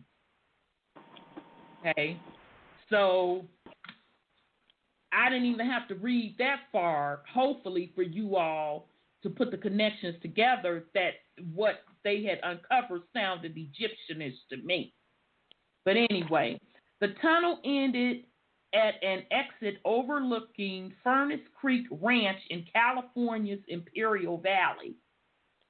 He could see from there the valley had once been underwater. The tunnel entrance had been a dock or a quay located halfway up the side of a mountain. A deal was made with the Smithsonian Museum for the find, but the miner was betrayed by his partner. The evidence was stolen and the entrance concealed. In a 1940 mining journal, another find was reported of much worked gold found in an 8-mile-long cave near San Bernardino. University of Arizona professor Vine Delaria, himself a Native American, made a similar accusation against the Smithsonian for covering up the remains found within the burial mounds of the mound builder civilization. Surviving diaries from before the time of Darwin attest to these discoveries.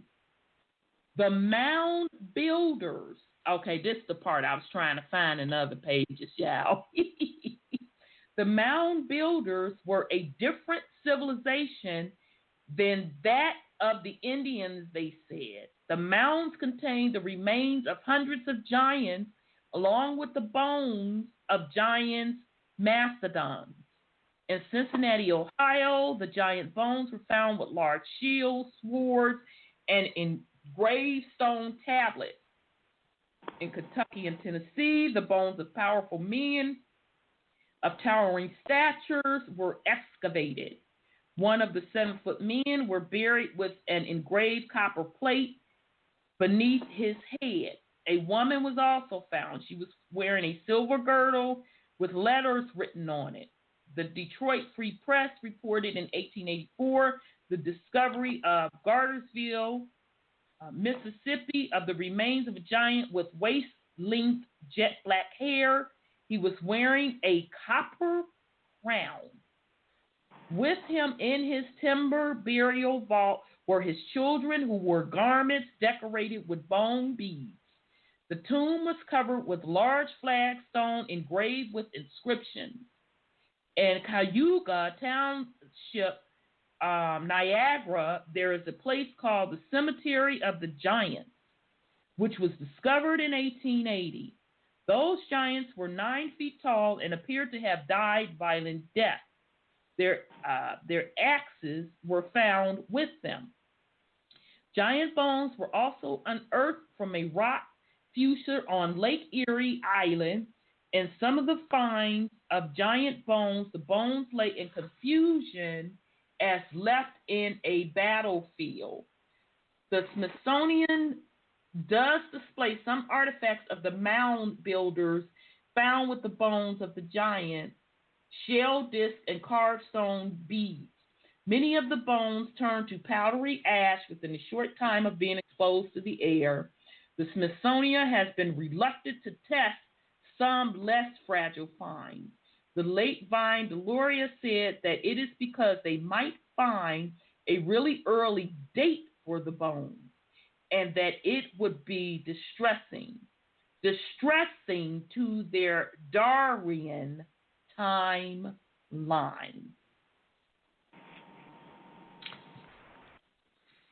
I'll pause there.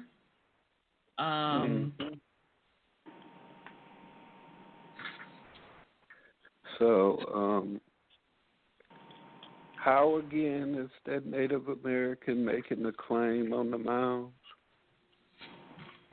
Hum, hum, him.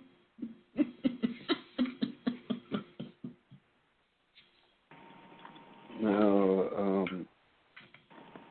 according to Geographic, the indigenous people, not the Native Americans, the indigenous people have rights to all the burial sites, remains, and everything.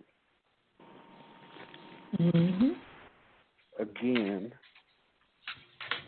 for those who like to do paperwork, Geographic is actually a document written in your lifetime. Right. Not some treaty that happened before you was born.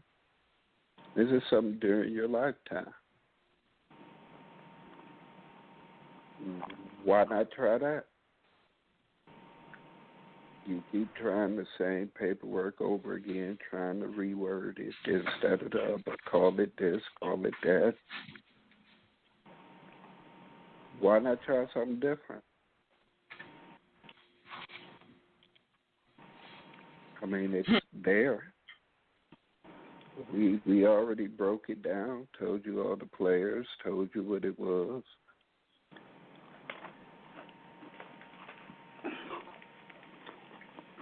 Exactly. I digress. Exactly. And I'll have it for you next time we come back out of this book. But the author basically gave a story of where they were excavating something in one of the mounds, and the Native Americans stopped it. And so the author in this book said that you have people who are not genetically even connected with these machines make decisions.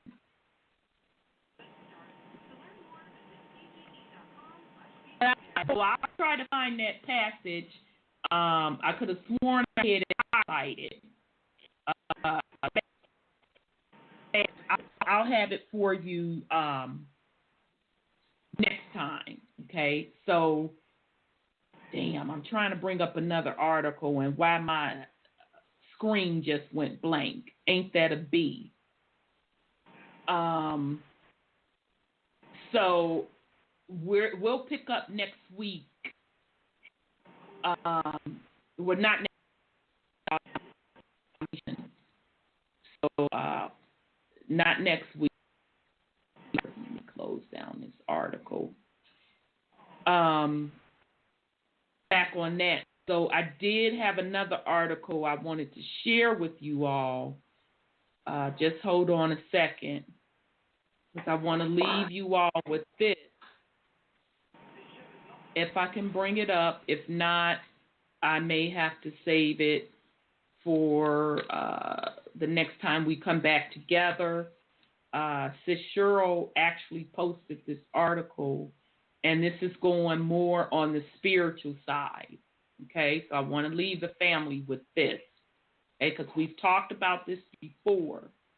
Because as Brother Sean said, all of these things that we are dealing with, you're also dealing in different realms and different entities, controlling the realm. So we're going to get into it a little deeper. I want you all to keep it in mind because, as I keep saying, everything happens spiritually first before it is physically manifested. So you being a part of that 1% and knowing that means a total picture, not just this physical side, but more importantly, the spiritual side. Okay? And thank you, Sis Cheryl, for posting this. This is a very, very powerful article. And we've talked about this before, but this article does an excellent job of breaking it down. This is called Wake Up World. This is the website, Wake Up World. Wake Up dash, it's a dash in between there. The article is called Death and the Tunnel of Light, the Final Grand Trick by Greg Calise. When you pull back the curtain on all of the illusions, what you find is quite preposterous. It is so absurd, so far removed from what we perceive as reality that not many people would ever believe it. It is beyond science fiction. The truth is paradoxical to the extent of being exactly contrary to the usual perspective. Consider what actually lies behind the curtain. Behind the facade we perceive are truths that are contrary to perceived reality. It is not what we think it is. We have been trapped, enslaved for years without us even realizing it. We are in a labyrinth of illusions with gatekeepers at every step. Sometime long ago in prehistory, interdimensional demiurges came to our earth to plunder her. They enslaved humanity and proclaimed themselves as Almighty God, the Creator. The Gnostics called them the Archons. They are the predators who keep us as their herd, just as we keep farm animals. We are their food. We have been in their grip for thousands of years. The very gods that we pray to for hope and salvation are the very culprits that prey on us. They are our keepers, and they enslave us. Yet, we are all convinced our Creator and Savior. Isn't that ironic? Yes, it all seems quite preposterous. That's all it seems. All of this has been recorded in ancient legends, writings, histories, and images and cultural records. It is not just some wild story conjured up by some person with a creative imagination. Reality really is more strange than science fiction. I can understand why not too many people even want to know the reality. David Icke has spoken extensively on this, as well as Michael Tsarian and many others. I write a lot about the matrix and waking up from it as a misty veils of illusions are lifted. The reality becomes more visible, but the matrix is far-reaching. Beyond the earthly matrix is the cosmic matrix, which is quite vast from our perspective. There are layers or dimensions of the cosmic matrix, as it extends through the 8 dimensions of the cosmos. Within the cosmic matrix are many false light constructs, each created a demiurge and impossible God. Each false light construct can extend through 8 dimensions, and also they are in vast size. Each one means as large as the universe, and yet they are only a tiny fraction of the entire universe. But when you are inside them, they seem all encompassing, just a trick. Many of these false light realms extend upon our planet through the programmed mind of people. For example, Jehovah God that has created his own matrix of false light.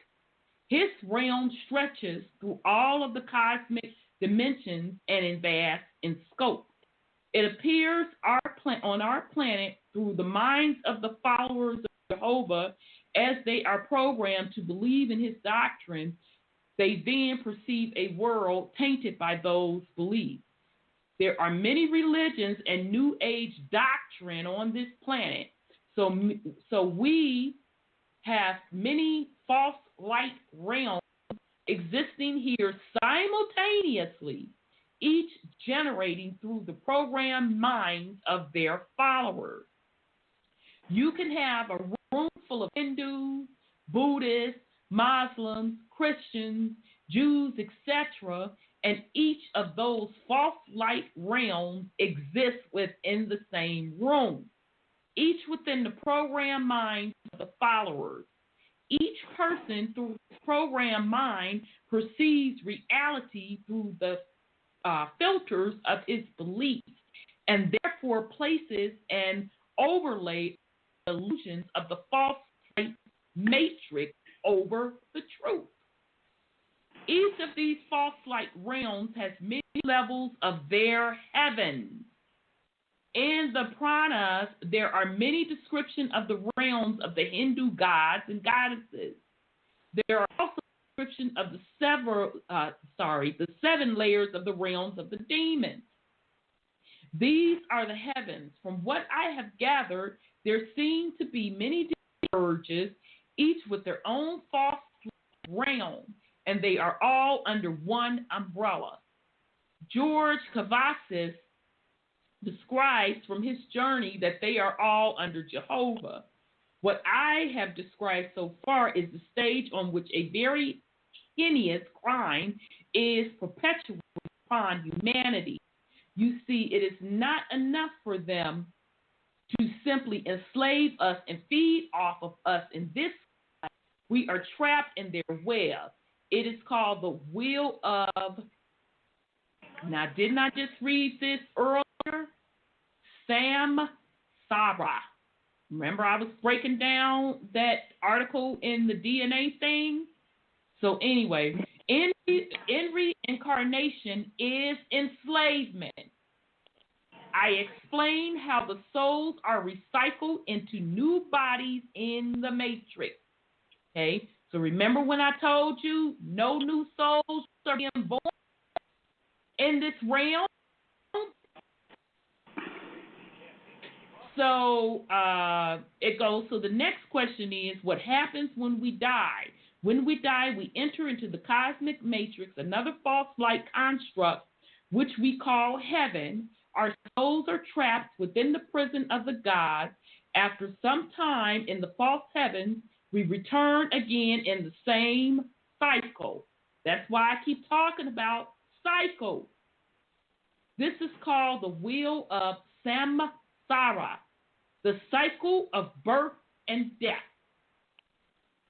What the religions and New Age call heaven are all false light constructs, where the souls are given a reprise from the pain and suffering inflicted upon them in their earthly incarnation, pain inflicted by the very God they pray to. Yet even in heaven, the souls are still being fed upon. Then they are recycled into another body in the matrix with a short duration of life. far too short to be able to find their way out the labyrinth. I know I'm not pronouncing that word, but anyway, there are gatekeepers everywhere. Labyrinth. There are gatekeepers everywhere. This is the plight of humanity. This little video gives a glimpse of the reality one faces at death. So the video that he is pointing out is that show that came out called V. All right, that they quickly took up off the air. All right. So anyway, this is the final grand trick. No matter what you do or believe here in your earthly body, at the time of death, we are yet tricked again. We are tricked to enter into the heavens to be recycled. When one first leaves his mortal coil, he is quite disoriented. He may encounter angels or loved ones who will urge the newly departed soul to follow him, or he may encounter a tunnel that leads to a light. He is urged to ascend the tunnel, where he is greeted by angel guides, loved ones, etc. The newly departed soul believes he is in a true heaven, but all of the angels, loved ones, etc. are not actually who they are pretending to be. Val Valerian is an ex-CIA operative that wrote books about the Matrix a decade before the movie, he writes. Now notice he said a decade before the movie. It is they, and he has in parentheses, great aliens who await in the light when a human being dies. The human being is being recycled into another body, and then process begins all over again. Hence the light and the tunnel at death traps, scanning someone they wish to recycle as they near death. The aliens discover who the person was close to has died. They project the person's image in the white light tunnel, and the image waves you in deeper. If you choose to follow, you can be trapped and sent to another incarnation of their choice. These entities view Earth as a big farm. So that's from Val Valerian, The Matrix 2, and The Matrix 5. So it goes on to say, this show, the Empire, does have an understanding of the spirit, but it attempts to short this out. The light and tunnel trap is a relatively new device, but one that will fail, and they now know this. Go into the light, they say, who have near-death experience. They a salesperson chosen to advertise this alien venture. Never enter that light. Go up, left, back, right, or anywhere but there. The mass media exposure of the light and tunnel trap, seen in the film Ghost, where the hero willingly enters the glittering trap, is to try to get people to buy the destination. Okay, so by the way, Bobby Hemmett said the same thing. Don't go into that light. It's a reincarnation trap. So it says, I agree with what he has described. We are recycled over and over until we break free. The light and the tunnel at the time of death are traps, the final nasty trick. There are so many books being written about death experience, near-death experience, people communicating from heaven, going towards the light, etc. They all speak about going towards the light and your way to heaven. It's only a larger cage with more toys. Again, these books are all there to lead you astray, just like the waiter Adrian in Monty Python's The Meaning of Life. What they describe is the repose between bodies where little do they realize they are still being fed upon. It's the energies of the captured souls in heaven that help create the heavenly false light construct. The head honcho God also feeds off the captured souls to satisfy his addiction. Yikes, holy shit. This is really a nasty trick. Just about everyone assumes you are supposed to go through the tunnel to the light at the time of death. Everyone assumes that loved ones and angels meeting us are genuine. Everyone assumes that at the time of death, God will claim us back to his abode. Well, he does. It's just not the God that you were expecting. Everyone assumes that after death, they are free of bondage. I'm happy to put a hole in that grand illusion. Welcome to the cosmic matrix. The rabbit hole just keeps getting deeper and deeper. All right. So, damn, I can finish it up. So that's just why Brother Sean said, get out of that motherfucking rabbit hole. All right. So what is one supposed to do upon death? Well, I can't say with any certainty. I would go towards any tunnel or light. And if angels and loved ones came, I will politely thank them for the invitation, but decline. The only light that you should be interested is the light shining from your innermost soul. Follow that light, the light of your own self deep within. I'm sure you will find your destination. It is said that Jesus, upon his resurrection, opened the gates of heaven, which had been closed since the time of Adam. Adam was the first offspring of genetic engineering done to man long ago by the gods. At this time, the matrix was established, and we have been trapped here ever since. If Jesus reopened the gates to freedom, to true heavens, if he broke the tunnels leading to the false heaven, then the priest closed the gates shortly after he left. Jesus remarked in the Gospels of Judas that the God Jehovah that his disciples worshipped was not his God, that his God was within. Perhaps Jesus taught the true path, but then all of his teachings became corrupted by the priests. I bring this up because I have an optimistic feeling about all of this. I noticed that a large group of people that are somewhat aware of this alien agenda, as we see the sizes of the audience of David, Icke, and Michael Tessarian, and George Cavasius, and others that have been exposing the truth of the alien influence upon our planet. When David Icke first started speaking about the aliens and the bloodline, people thought he was crazy. Yet now, less than 20 years later, it is becoming widely accepted by many people. More and more truths are becoming revealed, yet I do not see anyone speaking about the lights and the tunnels at the time of death, or the fact that we are recycled in this prison. I brought this up last summer, and reincarnation is enslavement, and I probably mentioned it elsewhere. But the writings of Val Valerian is the first time I see others talking about this major trick.